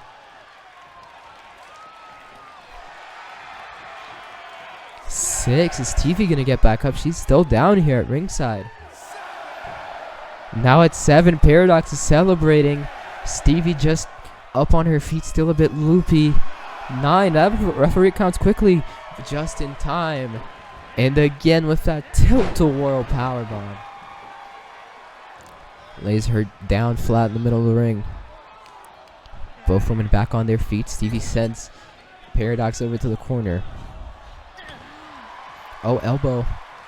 Might have been looking for that tornado DDT, the patented maneuver from Gabriel that we've seen her use against Zoe Billy against Sapphire in that previous matchup. Nice arm drag. Now into the corner. Wait a minute, sends her into the top rope with avalanche shoulder breaker. She goes right into it. Perfect positioning, stretch muffler, hanging Stevie up, man. That's an uncomfortable situation, and the Killjoy Club know a lot about that. Stevie might have to tap out. Look at the positioning, man. How do you even get out of that? She does with a kick to the head instantly. Axe kick. No, not an axe kick. A knee to the face and a clothesline. Oh, off the ropes again. Desperate is Stevie Gabriel, and you can't blame her. Over to the top rope. Paradox, though. Back on her feet. Tries to swing. Gets reversed. Nice drop kick.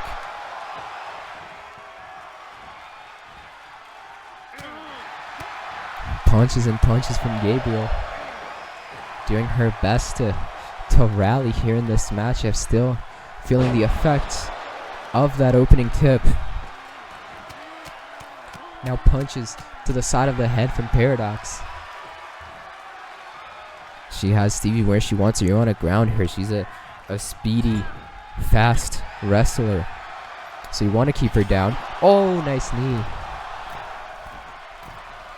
Now to the middle rope. Beautiful missile drop kick. Stevie's feeling it. Pumping her fist up in the air. Goomba stomp. Just like that, it can come from when you least expect it. 1, 2.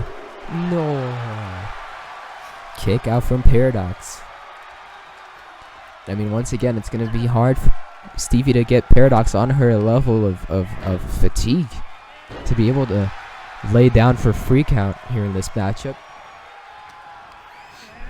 She's going to do whatever she can, whatever it takes to get the victory. You know, she wants that championship to prove herself. She has Paradox in the corner. That's where Stevie wants her opponents.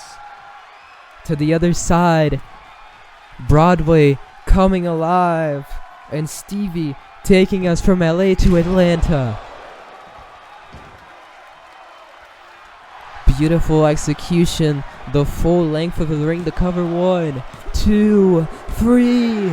Stevie Gabriel, 2 eliminations back to back. Man, what a performance already. Can she go all the way?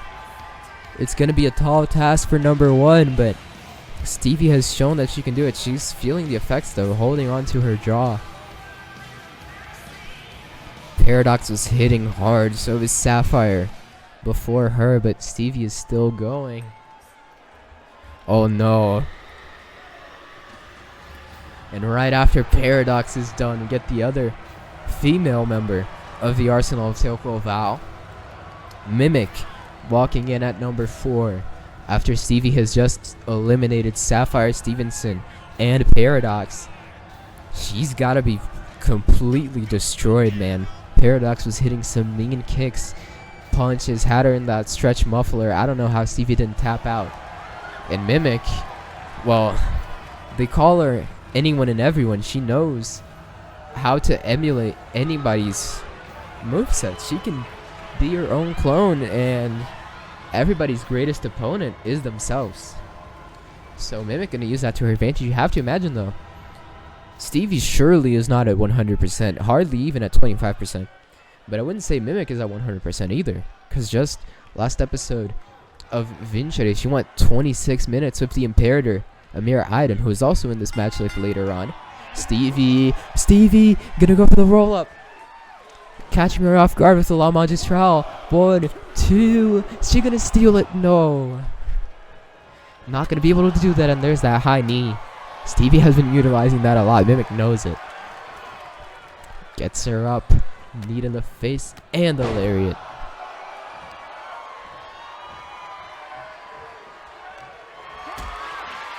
Kick to the gut. And this might be academic at this point, but Stevie fighting back. Big punches. Nope. Oh, avoids the knee.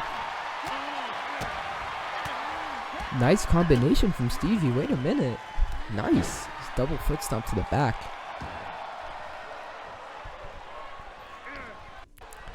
Stevie, say what you will about her tactics, the people that she's allied to. She is fighting, man. Nobody has as much heart as her, I would say. Tries the running kick in the corner. Mimic does, but Stevie avoids it. Big clothesline. Another clothesline. Mimic, though, will not stay down, and Stevie's growing frustrated. Gets hit with an elbow to the stomach. Tilt-a-whirl powerbomb. The same that Stevie's been utilizing all throughout this gauntlet match. Oh, and enziguri. Now just taking a moment to measure her. Another knee. Holds her by the arm, stomps her down onto the mat, trying to cave a mud hole in Stevie Gabriel's chest. And Stevie's not really fighting back anymore. The fatigue laying on to her. Enziguri from Mimic throws Gabriel into the corner. Now a power slam from Mimic. What is she waiting for here? Top rope. Beautiful moonsault from Mimic. And Stevie's down and out. Mimic. Oh, a knee. Man, it's all Mimic, as you can expect. Stevie Gabriel has been through so much in this matchup. You can respect her efforts, but she might be better off giving up here. Oh, Mimic calling her on. Stevie giving her chops. Stomp to the toes. Schoolboy enziguri, man. She really is fighting. She really is doing all she can do. All she can muster to get that third elimination in a row, but the Goomba stomp. Mimic, though, to be sure, hooks her up. Pop, shove it.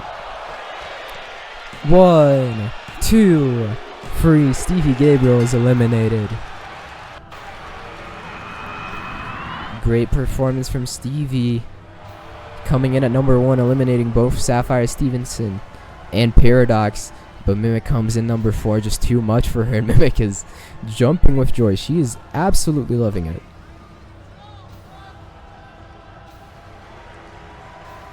But she can't be celebrating for way too long. Number 5, waiting in the wings.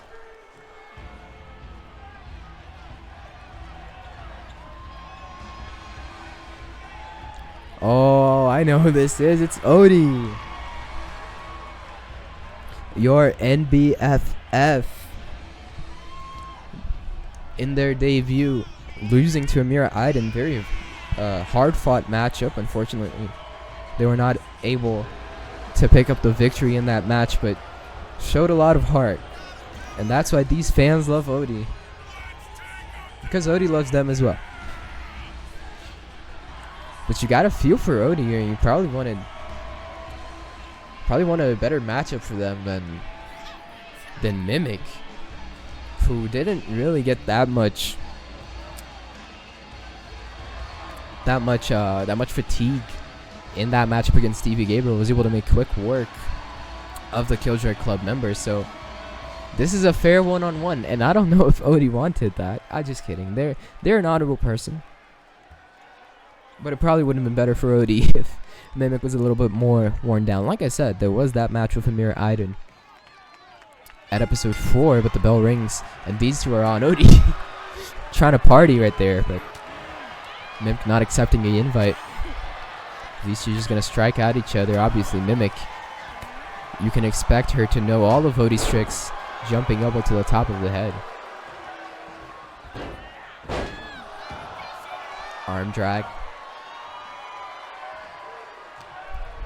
See, this is what's impressive about Mimic, just the amount of scouting that she utilizes in her wrestling style. You know, in the previous matchup, she knew all of Stevie Gabriel's moves.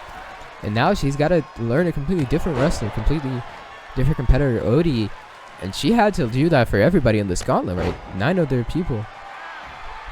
Because, you know, Mimic wants to go all the way, but to go all the way, she has to know all of these things. Mimic now working over Odie. Knee to the arm. Oh, look at this running tilt-a-whirl. Slamming them on that left arm once again. Oh, and now Mimic making fun of Odie. Big Shote. Almost just knocking them out. Off the ropes, nice spinning heel kick.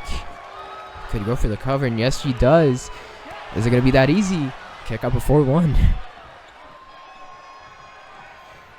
If you're just joining us, main event of Vincere's first pay-per-view event. This is a 10-person gauntlet match to crown our first ever women's champion. Earlier tonight, we had a great one-on-one between Alerick and Masahiro Okamoto. A great fatal 4-way ladder match to crown our first tag team champions, Art of Grappling. Ricky Delaney in action. Gonna hope we can hear from him soon, find out what happens there. Also the debut of Nalu, Jesse Barnes, Gun-Tae-Woo, Lauren Osborne, and the Royal Court defeating Cerda and Diego Ryan. Springboard famous, sir. I think they connected with it a little bit, but not as much as Odie wanted to.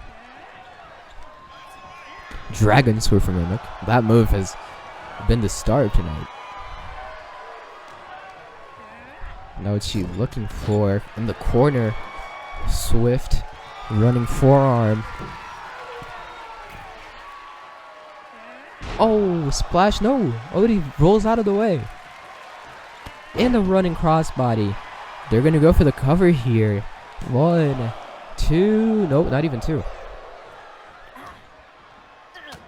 Gets Mimic with that elbow to the top of the head. A desperation pinfall.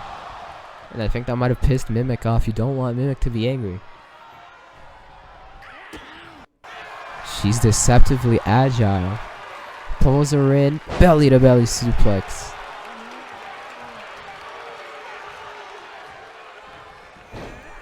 Nice monkey flip. Bit of a modified version. Looks even cooler than the usual one. Mimic. Look at this falling crossbody. Falling twisting crossbody, that is.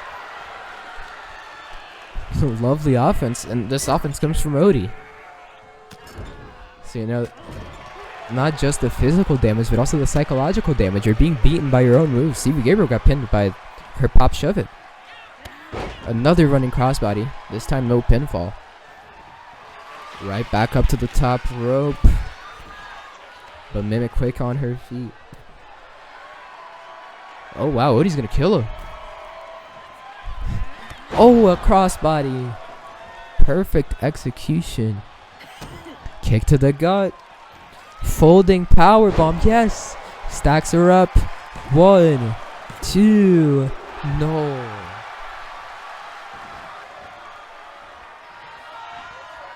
Odie's not done though. Kick to the gut. ODDT. And that has got to do it. 1, 2. Wow. Mimic kicks out of the ODDT. I mean, I thought that was it for sure. The fans on their feet already. Fight forever. Well, this match is going to go on for forever. Running crossbody from Mimic. The women's division in this company so stacked. And stacked is Odie. Folding powerbomb, but Mimic not satisfied. Gonna pull him back up. Another kick to the gut. These fans love Odie, man. Powerbomb backbreaker. Still not done. Goes for the legs. Locks it in. The handmade pretzel. Odie's special submission. Could you imagine, man, tapping out to the move you innovated, you trademarked. Odie fresh off their wrestling school training, able to break out of it. Runs in with a roll up. 1, 2, 3. Odie catches Mimic out of nowhere and eliminates her from the Gauntlet match. Man, that handmade pretzel, I thought that was going to be it, but if there's anybody in the world that knows how to escape it, it's got to be Odie, right? That's their move. And very wise thinking on the rookie's part, coming in for the roll-up, able to save some energy for this next matchup. Now entrant number 6? 7? 6. No.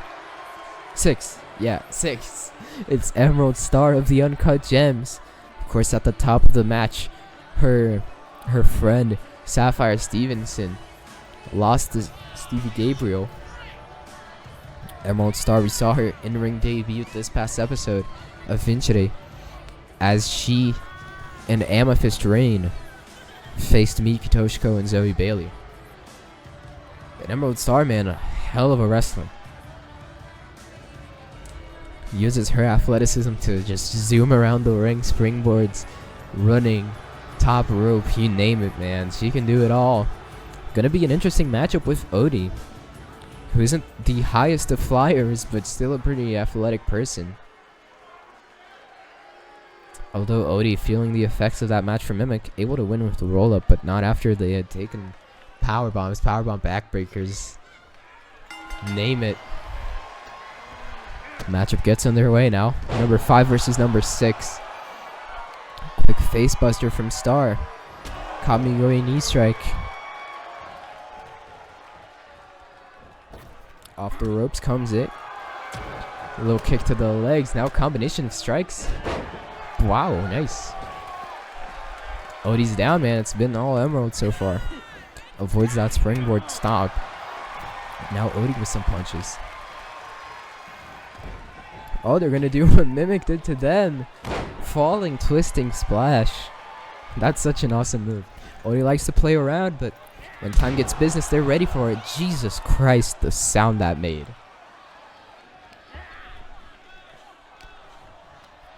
Emerald Star is a spark plug of the uncut gems, but Odie's looking to cut the power off. They go to the apron springboard leg drop. Slingshot leg drop, I guess. Yeah, Odie can turn the speed dial up whenever they want to. But I don't know if it's easy to match Star's speed. Look at that, man. So quick. Off the ropes, swing and a miss. Able to reset though. But Odie now with their own punches. What an uppercut. Calling out Star. Emerald on the apron. Oh, gets hot shotted into the top rope. Now Star on the top rope. Whoa, flying kick. That's a risky move to pull off, man. If you're not mastered the technique, you can land badly, break your foot, break your leg. But Emerald knows exactly how to do it, and when it hits, it hits. You know, you have that extra momentum. It's a hell of a kick, could knock someone out. Look at this. Prettiest moonsault ever. From Emerald Star. Odie back on their feet. Just like Lorenzo Alexander showed us. That head scissor with the flex, putting the arms out. Emerald calling on Odie to get back up. Getting the fans on her side. Springboard dropkick. Picture perfect execution like all she does. Kamigoye once again. Into the cover. 1, 2. Kick out. Odie, man. They're in a bad place right now. Emerald wants them back up on their feet. Springboard uppercut. Odie is able to sidestep it. And a dropkick to the back. Off the ropes. Tilt-a-whirl faceplant. Now what is this? Crossface. In the ring, Odie not that much of a submission specialist. They do have that one, what's it? Handmade pretzel. I was gonna say one hand pretzel. Handmade pretzel, but apart from that, not very used to those submissions, but you gotta bring surprises. You gotta bring anything you can if you want to win that women's championship. Nice sunset flip. Emerald calling them back up. Nice kick. Sweeps the legs and a dropkick. My goodness, man. What a combination. And Emerald is flying. She wants Odie back up. Super kick. Falls into the cover. That's got to be it. 1, 2. Odie's out. No. Not quite yet. But Emerald is the only competitor on their feet. Springboard swanton, man. An absolute joy to watch. Handspring. Tries for the Pele. Odie avoids it. Odie avoids it. Folding power bomb. Stacks her up. 1, 2, 3. No. Emerald kicks out and Odie's a bit frustrated. Tries the elbow. Emerald back on her feet. Nice capture.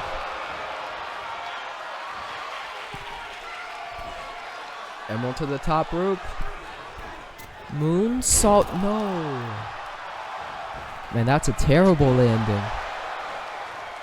But that's a bad one for Odie. Really misses the enziguri. Couldn't really capitalize. Running leg drop. These two are going crazy. Emerald turns Odie around. Whatever she was going for gets reversed. Out of nowhere, ODDT. ODDT to Emerald Star. 1, 2, 3. What a matchup. And what an upset, really. Odie able to get the victory. Just a small opening allowed them to hit the ODDT, but man, they have got to be tired. Feeling the pain on the back, still having fun with the fans, always on Odie's side, but somebody who does not care about that, who wants the victory for herself, wants the show for herself. Actually, very fitting for first act. The greatest living show. That is Aya Koizumi.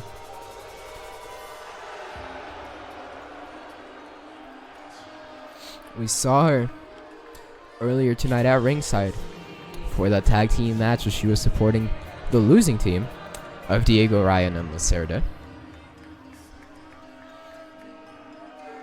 But Aya, a very capable competitor in her own right, competed in the first match in Vincere history, that triple threat match where she lost to Miki Toshiko, also involving Mimic on episode 1. So it's only fitting that she's part of the first pay-per-view main event in Vincere history, number 7, as this gauntlet match for the Vincere Women's Championship continues to wind down. It's between Odie, already in the ring already with 2 eliminations, been through hell and back to get those 2 eliminations, definitely got to be feeling tired. Aya Koizumi, who's just getting in here very slowly, so Odie has some time to recover. I'm sure they're valuing it a lot. And then who's left? Miyuki, Aiden, and Zoe. I believe those are the 3 left, right? Because if Aya's number 7, and then you have those 3 for 8, 9, and 10. So yeah, both Odie and Aya gonna have to go for a lot of people if they want to win the championship, but both of them are willing to.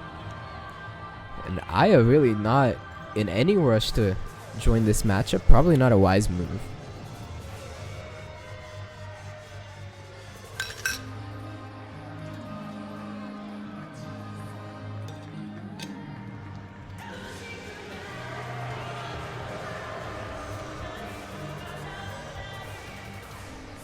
The investor tells me that's a great idea for a match.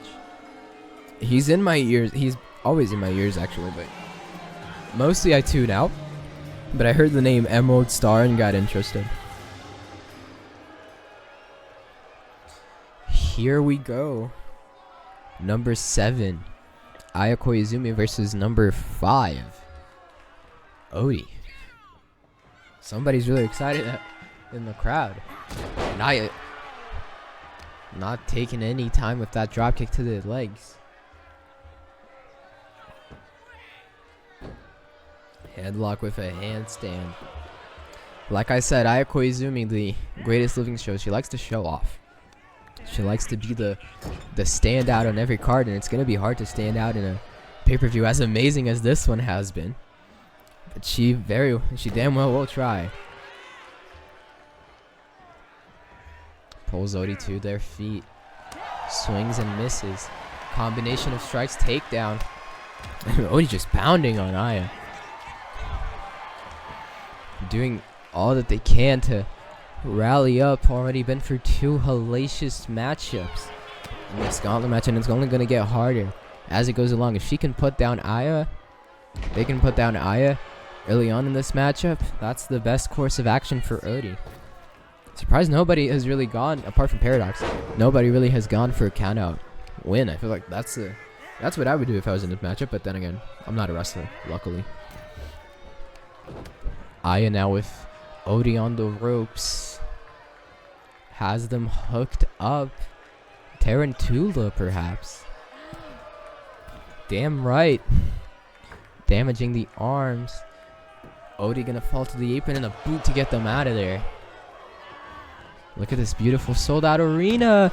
Acai moonsault. And like I said, man, Aya Koizumi always available to steal the show whenever she is on the card. That is her end goal. Gets Aya back in the, gets Odie back in the ring.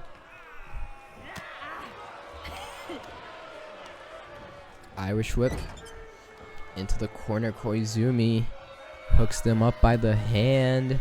What is this? Nice arm drag. Puts a little extra on it.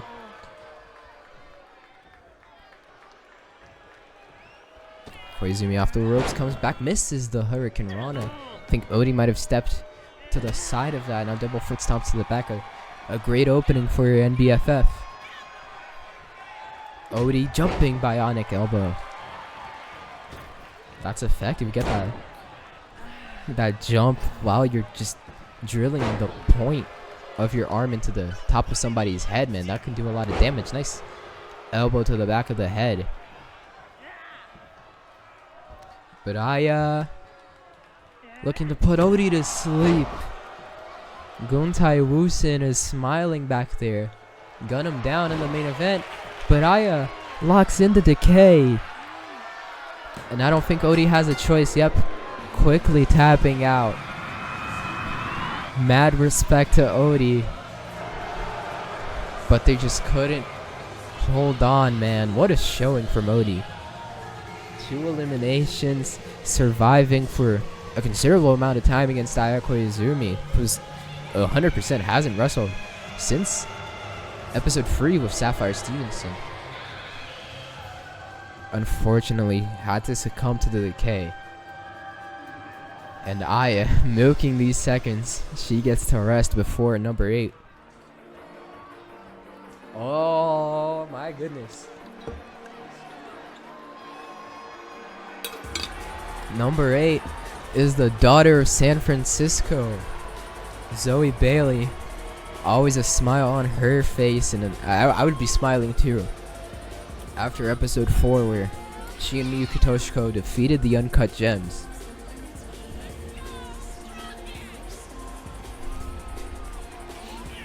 But apart from that, Zoe's Vincere career has been a bit unfortunate, I guess. Just like her entire career. Poor girl. Multiple injuries have kept her on the sidelines for years at a time. She's the daughter of a very famous wrestler, Brew George Bailey, but hasn't really been able to live up to that name. You know, they call her the heir apparent.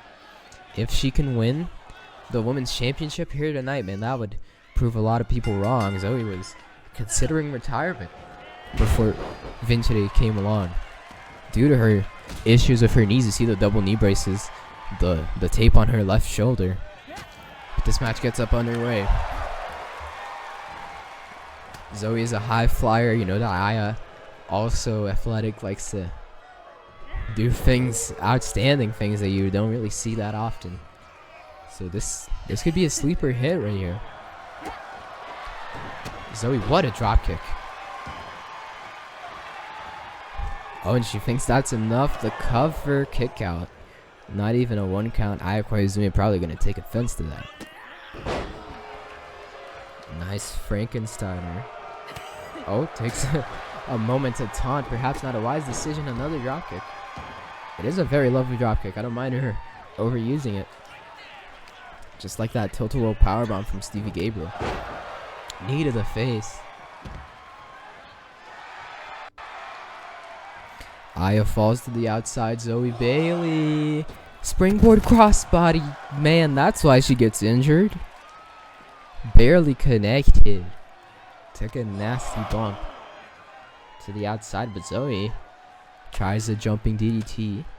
Aya avoids it. Big strikes to the stomach. Now a body scissors, wheelbarrow. Sends her face first onto the ringside area.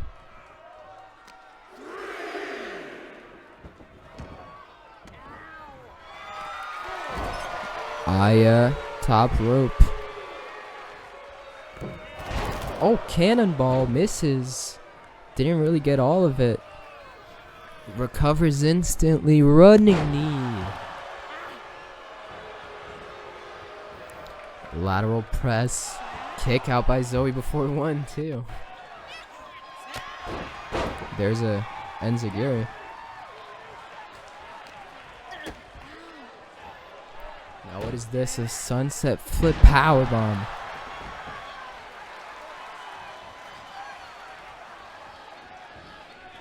Springboard Frankensteiner. Poison Rana. Lovely.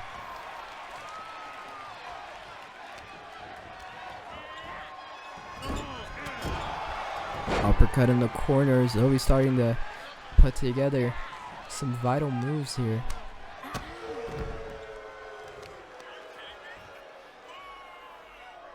But Aya quickly showing off big Uranagi. No Uranagi. On the ropes, double axe handle. Koizumi currently dominating this match. I'm just taking a bite out of Zoe's nose, man. Innovative offense, to say the least. And a leg drop. Aya is rolling here. The fans are not liking it. They're on Zoe's side. Daughter of San Diego, the heir apparent. In a bad way right now. Aya, springboard dropkick. You know that's a move that Zoe has on her arsenal too. Pulls her up, fireman's carry. Go to sleep. Night, Zoe Bailey. 1, 2, kick out. Come on. Koizumi, very frustrated, man. I also thought that was it. Might be looking for the decay here though. Oh, she is, but Zoe goes under. Oh, high distortion. Out of nowhere. Has Koizumi in the corner. What is this? Oh my goodness. Head scissors, takedown. And that's perfect positioning. Zoe Bailey on the top rope. A little taunt. Bay dive. Connects.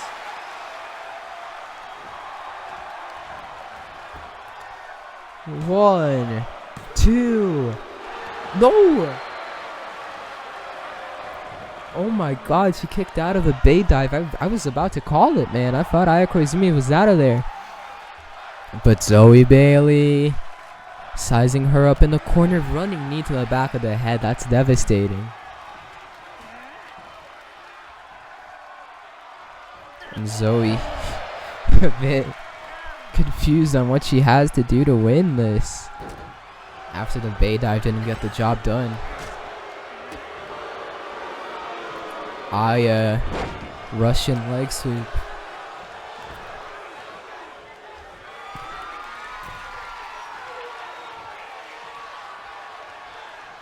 What is this? Oh, again she misses with that cannonball. This time misses entirely because Zoe got out of the way. What a forearm. A little kiss on it. She wants Aya on her feet. Springboard. Whoa, what a kick.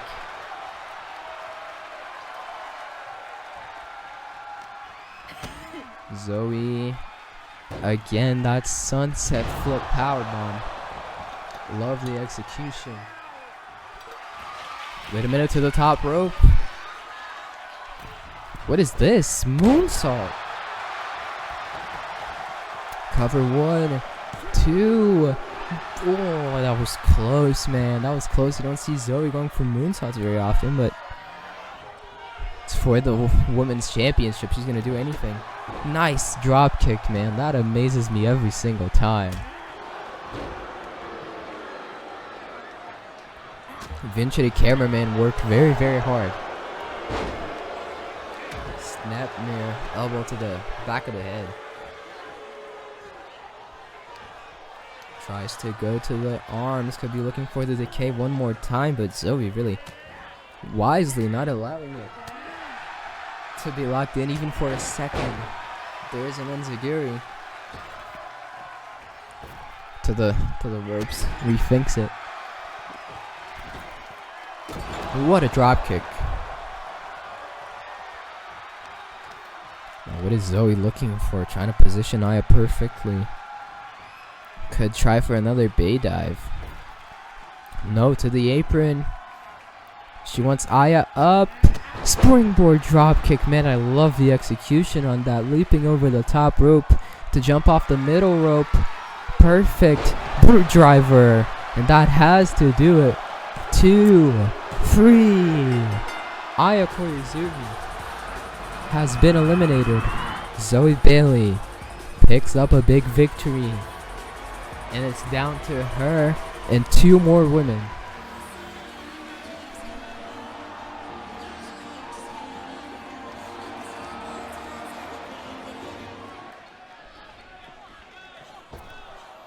Who's gonna be number 9? Oh. See, I thought this might have happened, but I didn't want to believe it. Because out at number 9, it's the 16-year-old prodigy, the Yellow Twister, and most importantly, Zoe Bailey's best friend, Miyuki Toshiko. These two teamed up for big victory last episode of Vincere against the Uncut Gems, but now they're on opposite sides of the ring, and you have to wonder how this is going to go. I think they might have discussed this backstage. You know, both of these women, very honorable, very hard workers, tough fighters, so I think they're gonna duke it out. No hard feelings. 5 minutes without losing the friendship, you know. And I was gonna say Miyuki Toshiko might be the underdog, but she's been very good in the ring. Picked up the win on episode 4. Also won the first ever match in this company's history in episode 1. Meanwhile, Zoe Bailey, her first singles win was just a minute ago against Ayako Izumi, so I don't know who the favorite is going to be, but this is going to be an emotional confrontation. The second to last matchup in this gauntlet match, and this means that Amira Aiden is the last woman here, and that's going to be tough for whoever walks out victorious. These two taking a moment to let it sink in, to show off, to call the other out. And I think we're on for a match here. Side headlock from Miyuki. Takes her down expertly, man. Zoe a bit frustrated after that one. Heard her slapping the canvas. Pulls Miyuki. Oh, big kick. Now both women on their feet. Tries for something, gets caught. Chop to the chest. High kick, a chop misses. These two back and forth. Trying to see who the better woman is, but Zoe using the height advantage, the power advantage to just throw the Yellow Twister around. A few kicks. Has Miyuki back up on the ropes. She's going to allow Toshiko to come back cleanly. That friendship, that respect, man. She's not going to take advantage. Miyuki definitely feeling a little woozy. I'm going to need Zoe's help to get back in the middle of this thing. Toshiko, a little shot just to keep her on her toes. Zoe right back on the offense. Using those strikes. Oh, Miyuki shrugs off that drop kick. Going to the top rope. Both of these women like to live on the top rope, although Zoe a lot more. Crossbody. Barely connects, but it connects regardless. A lot of missed crossbodies tonight. Only Odie can do them. Ducks under. Leapfrog. Schoolboy. And the Enziguri. Lovely. Zoe has to retreat to the outside. Miyuki wants it back in the ring, I assume. No, gonna throw it into barricade. Fuck respect for the women's championship, man. I get it. Zoe choke slam on the outside. Again, using that height advantage. See her and Miyuki. It's almost like Zoe's entire head has her taller than Miyuki. Nice springboard frog splash. Off the rope, springboard cross. Body goes for the cover. 1. Not even a 2 count. Now head scissors. With those elbows to the head. Toshiko in a bad way. Bailey gonna send her off to the ropes. Ducks under. Oh! That wasn't quite the high distortion, because that's a reverse kick, right? That was a front kick. The front high distortion.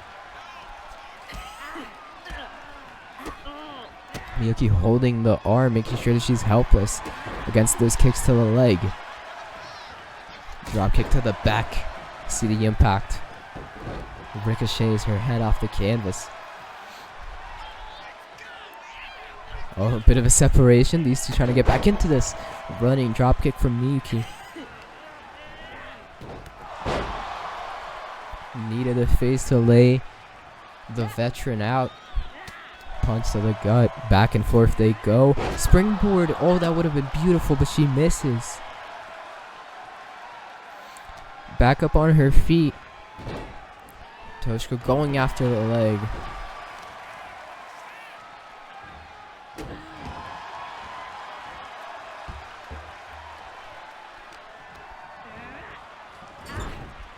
In the corner now, Toshiko. Nice monkey flip.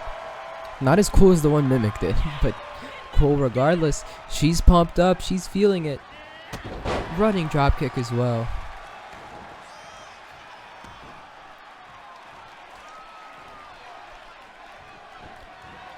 Off the ropes. Referee, get out the way.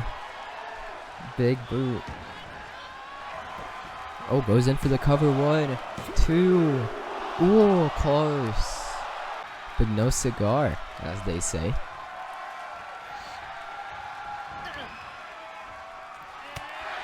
Big punch to the stomach. Oh, misses on the swing. Nice drop kick.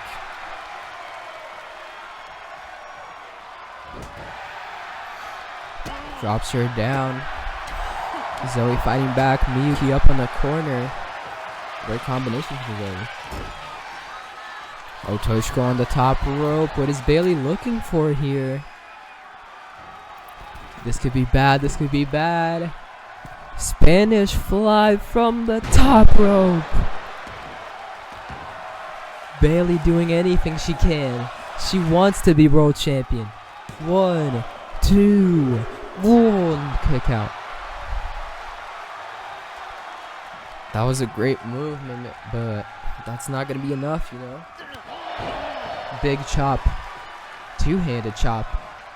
And a standing corkscrew sent. Oh, Zoe could be looking for that drop kick. Yes, she is, and yes, she hits it. Same one that got Ayako Izumi almost staring at the lights. She's feeling it. The fans are on their feet. And Zoe, you know exactly where she's going to next. Top rope, but Miyuki sees it coming, of course, man. She knows Bailey. Has gotten to know Bailey so well these past few weeks. Goes for a... Oh my god, what a counter. Going for that Dragon Rana. Turns her into an alley-oop facebuster. 1, 2, kick out. Kick out from Miki Toshiko. She runs in. That's the takeoff. Masahiro Okamoto borrowed it in his matchup. That might just do it. Oh my god. Milliseconds to spare for that kick out. But Toshiko is feeling it. You know, she's got to be looking for that ocean view room any moment now. Big drop kick. Back on her feet. Goes for the punch. Bailey avoids it. Misses the drop kick yet again, man. She's been going to the well way too many times. These fans are so loud. They are absolutely loving it. Gauntlet match winding down. Last few matches. Last few competitors. Who's going to walk out as women's champion? Flapjack from Miki Toshiko.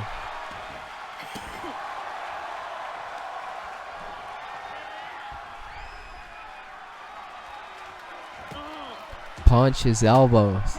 Look at this combination from Toshiko. It hits the ropes, comes back with a clothesline. Oh, Miyuki on the top rope now. Double foot stop, no. Oh, perfect positioning. Brute driver. 1, 2, 3, no. Miyuki just barely kicks out. What a drop kick. Comes back for another one. How did the brute driver not get the job done, man? I don't know how Zoe isn't flabbergasted at that. She's still competing. Big forearm. Snapmare. Hits the ropes. Nice splash. Cartwheel splash inspired by Sapphire Stevenson, although...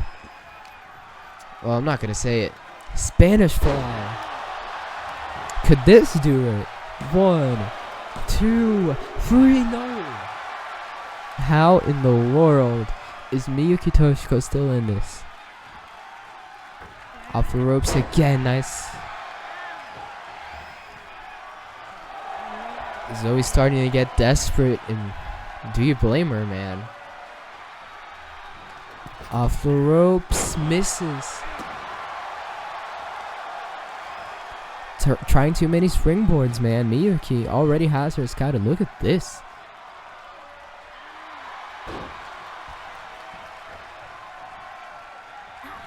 Oh, wait. Fisherman suplex. Fisherman suplex from Miyuki Toshiko. The cover. No. My God, man. These two doing everything they have. Toshiko allowing some space. Once again, that respect, that friendship. She's going to let Bailey get that clean re-entry into the ring. Tries a kick to the gut. She avoids it. Swings. Miyuki catches her. Punch from Zoe. Punch from Miyuki. Punch from Zoe. No caught. Here comes Toshiko. Wow, Miyuki. Great sequence of strikes, but Zoe lands one flush. And now those elbows. Once again, back fist. Off the ropes. Clothesline. Miyuki Toshiko. Did you know that she's butter? Because she is on a roll. You know what she's looking for. Toshiko flying off the corner. Ocean view room. 1, 2, 3. Miyuki Toshiko is in the final 2, and that has to feel bittersweet. Taking out her best friend. But the 16-year-old is one win away, one pinfall, one ocean view room perhaps, from becoming Vincere Women's Champion. However, Miyuki Toshiko, she's not going up against just anyone. She's going up against somebody whose very theme song strikes fear into the hearts of competitors worldwide. The Imperator, Amira Aiden, with her slow walk to the ring, man. There's nobody as confident in the women's division as her, and you really can't blame her for being like this. MMA standout, the greatest striker in the women's division. Miyuki Toshiko has a tall mountain to climb. She's from Japan. I don't know if she's been to Mount Fuji before, but if she has, I feel like climbing that is easier than toppling the Imperator Amira Aiden when she is at the top of her game, and she absolutely is. We saw her this past episode of Vincere defeating Mimic in a 26-minute classic. However, due to that match, she's not 100%. That's absolutely true. You know, it's been a week, sure. But a match like that, man, there's a reason that MMA fights are months apart. You need time to condition your body to get ready. Wrestling, being every week, being this frequent, doesn't allow that many breaks. Obviously, Miyuki just been through a great match with Zoe Bailey. So both these women not at their A game, and here we go. Officially, the main event of Vincere first act for all the marbles for the women's championship. It's calmed down to Amira Aiden on your left, Miyuki Toshiko on the right. They stare down, but Amira tries to make the first move now. Bit of an exchange. Look at this, takes Toshiko down to the ground. And that striking prowess, that's going to be the X factor for Aiden in this matchup. Meanwhile, Miyuki has her speed, her agility. Not only is she 16, has a lot more stamina than anybody else in this company, but also she's small, and she is lightning fast in that ring. You saw her charging out of the corner for the ocean view room to put down Zoe Bailey. Can just come out of nowhere. You're a much bigger woman, as you can see. And she's going to take that to her advantage next knee. Man, I'm on my feet already. Nobody here in Broadway, the entire neighborhood, is standing up. This is it, man. Main event. This is what we've been waiting for. We've been watching for this big boot in the corner. Toshiko might be down and out. Here's the cover from Aiden. She clearly thinks that's enough. Kick out before One, Miyuki's not going down without a fight. Kicks to the gut, punches, kicks, super kick. Throwing anything and everything at Aiden to see if she's going to be able to respond. Miyuki hopes not. Once again, working on that arm.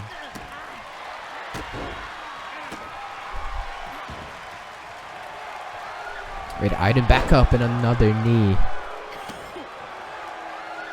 Like we saw many times last in that matchup against Mimic, you cannot outstrike Amira Aiden.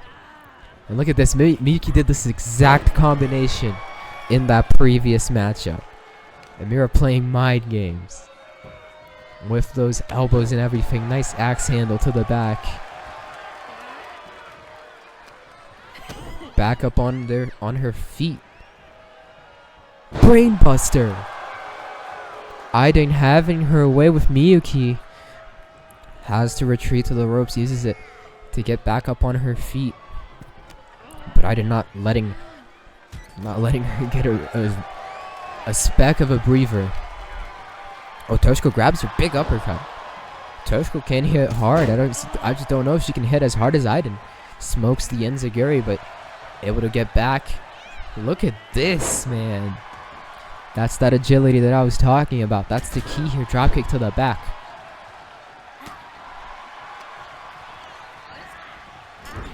Over in the corner.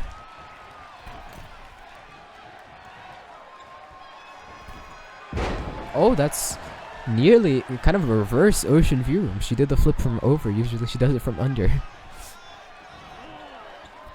Aiden figuratively and literally against the ropes here. Miyuki. What is she looking for? Sending Aiden to the outside. Toshiko hyped up. These fans on her side. Off the ropes. What a suicide dive. Sends Amira crashing into the barricade. And that is what she needs. She needs to use that spark and create an advantage, an opening. Nice springboard. Not even a springboard, right? Just a senton off the apron. Top rope. Oh, she was going for the elbow, but Aiden got back up just in time. And just like that, man. You give Aiden an inch, she'll take a mile. Off the ropes, running forearm. You don't want to give her an opportunity to turn the tides, because nobody can control a matchup in the way that Amira Aiden can. Punches and knees and elbows and what have you. That is what she can bring to the table.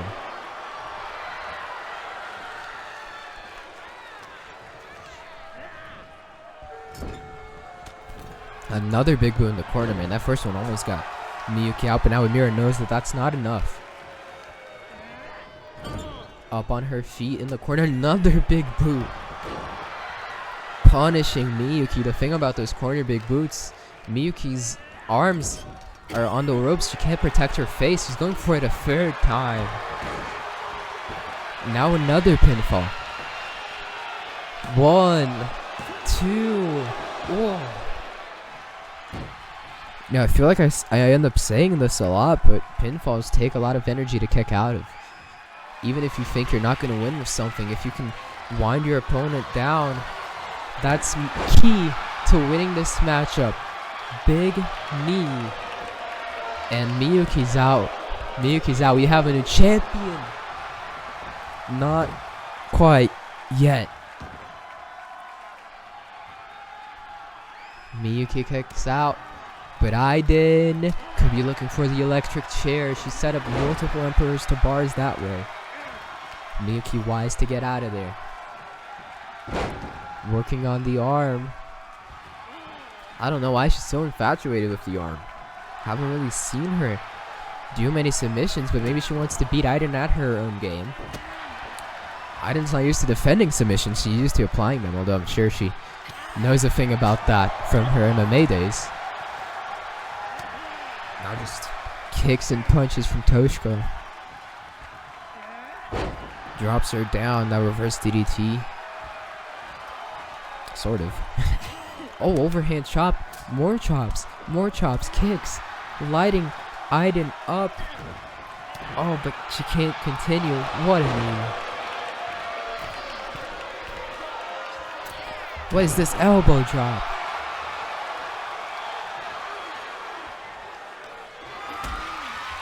Miyuki's ruling. Aiden has her up. Powerbomb backbreaker. That is a devastating move, man, to be dropped at that height on somebody's knees or lower back region. I have back problems, and I've never been hit with that. Wheel kick. Out of nowhere like a renegade. She's gonna go for the leg. A bit of a knee bar applied here from Miyuki Toshiko, but she knows about submissions. You can say that about Amira Aiden. Oh, tries a high knee. Miyuki gets out of the way. Punches and elbows off the ropes and the clothesline. She loves that combination. And it's been successful, so I understand why she does. In the corner, Miyuki, not much left in the tank. Walks on slowly, but you notice she's still going to be fighting. Back there. Gets the fans on her side. What is this from Toshiko? Top rope. This is dangerous territory. Snap vertical suplex. Toss. 2. No. That's not enough to put the Imperator away.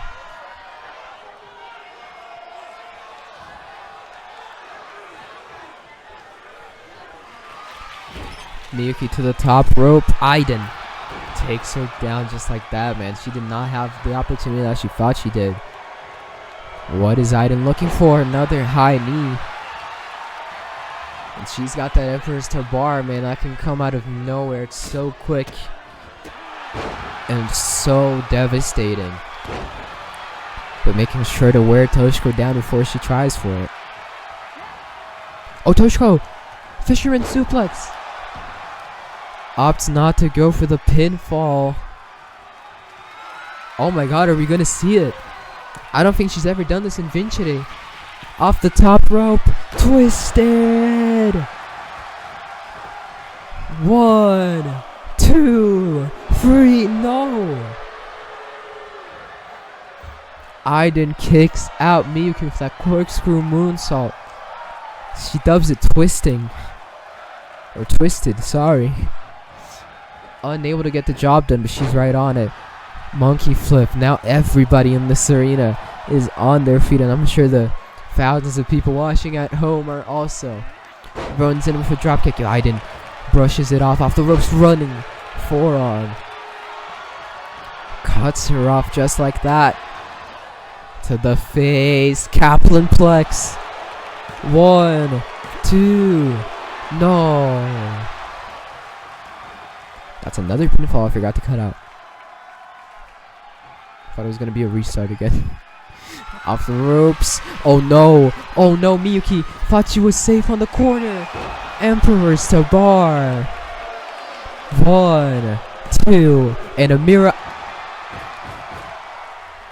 Holy shit, no. Miyuki Toshiko kicks out of the Emperors to bar. See, Aiden was frustrated, but quickly takes her anger out on Miyuki. Man, I cannot believe it. That was so it. Miyuki went right in the corner. Couldn't have asked for better positioning. Is the yellow twister gonna do it, man? Why is she going for that combination so many times? It's working. I don't know. I don't know. True, I don't know. I don't know as much as she does. She's the wrestler. And she is in the main event of Vincere First Act, fighting for the Women's Championship. Aiden now. Upper hand brings Toshiko to her feet. Wrenches the arm. Super kick. Leg lariat. Aiden has Miyuki dazed. Gonna bring her into the corner. Not another big boot. What is this? Power slam.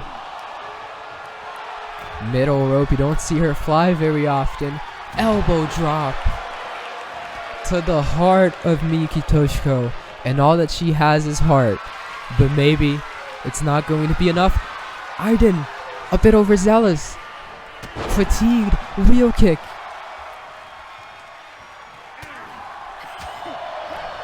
Punches and chops. Vertical suplex. No. Toshiko. Take off. From the corner. Lightning fast. 1, 2. Can she do it? No. Man, for a second I thought she was going to come in for the Ocean View room. I would have flipped out. That is what she needs if she wants to win this matchup, and you know she wants. She wants it so badly. Again, the elbows. Off the ropes. Clothesline. Oh, knee. Aiden had it scouted. Toshiko went to the well way too many times. And Amira Aiden with a massive knee. Punch. Gonna get her in the electric chair. Spin out. Powerbomb. Aiden making sure that she can't expect her next move. These fans blowing the roof off of this place. This is all... Oh my god, man, I can't even speak anymore. Leg lariat from Aiden again. Gets Toshiko in the corner. Kick to the leg. Sits her up on the top rope. Toshiko luckily avoids it. Another wheel kick. Toshiko, a battle cry. Trying to get ramped up. No way. No way. Ocean View room. Miyuki's gonna do it. She's gonna do it. 1, 2. New champ. No. Amira Aiden kicks out of the Ocean View room. Oh my god. Top rope Toshiko. What does she have to do? What does she have to do to win here? Aiden cuts her off.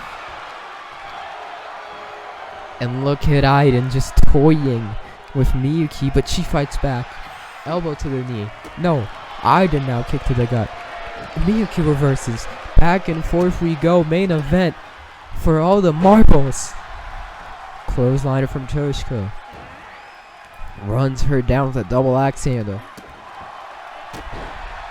Kicks. Just everything that Toshiko does, desperate at this point. Everything she has in her arsenal has not put Aiden down. But she's still fighting. She's a warrior. But I don't know how much longer she can hold out against the Imperator. Kicks to the face. Gets Aiden on the ground. An elbow drop. She's going to have to roll out of the ring. But Toshiko, man. Electric. At this point of the match, it's impressive that she has this much stamina. Not just that she's been going out of the mirror for so long, but also that massive matchup with Zoe Bailey. What a dropkick to the outside, but that's a nasty fall too for Toshiko, but she just shrugs it off, man. That's what she's been taught. The pain is worth it if you have something to show for it, and she wants that women's championship. Fisherman suplex. 1, 2. No, come on. Toshiko not wasting any time. To the face. Turns Aiden around. No. She was going for the Ocean View room. Aiden reverses. Big knee. Aiden turns her around. Another Kaplan plex. She knows that's not going to be enough. She's learned so throughout the sake of this matchup. Aiden saying she's going to end it. Electric chair. Emperor's to bar.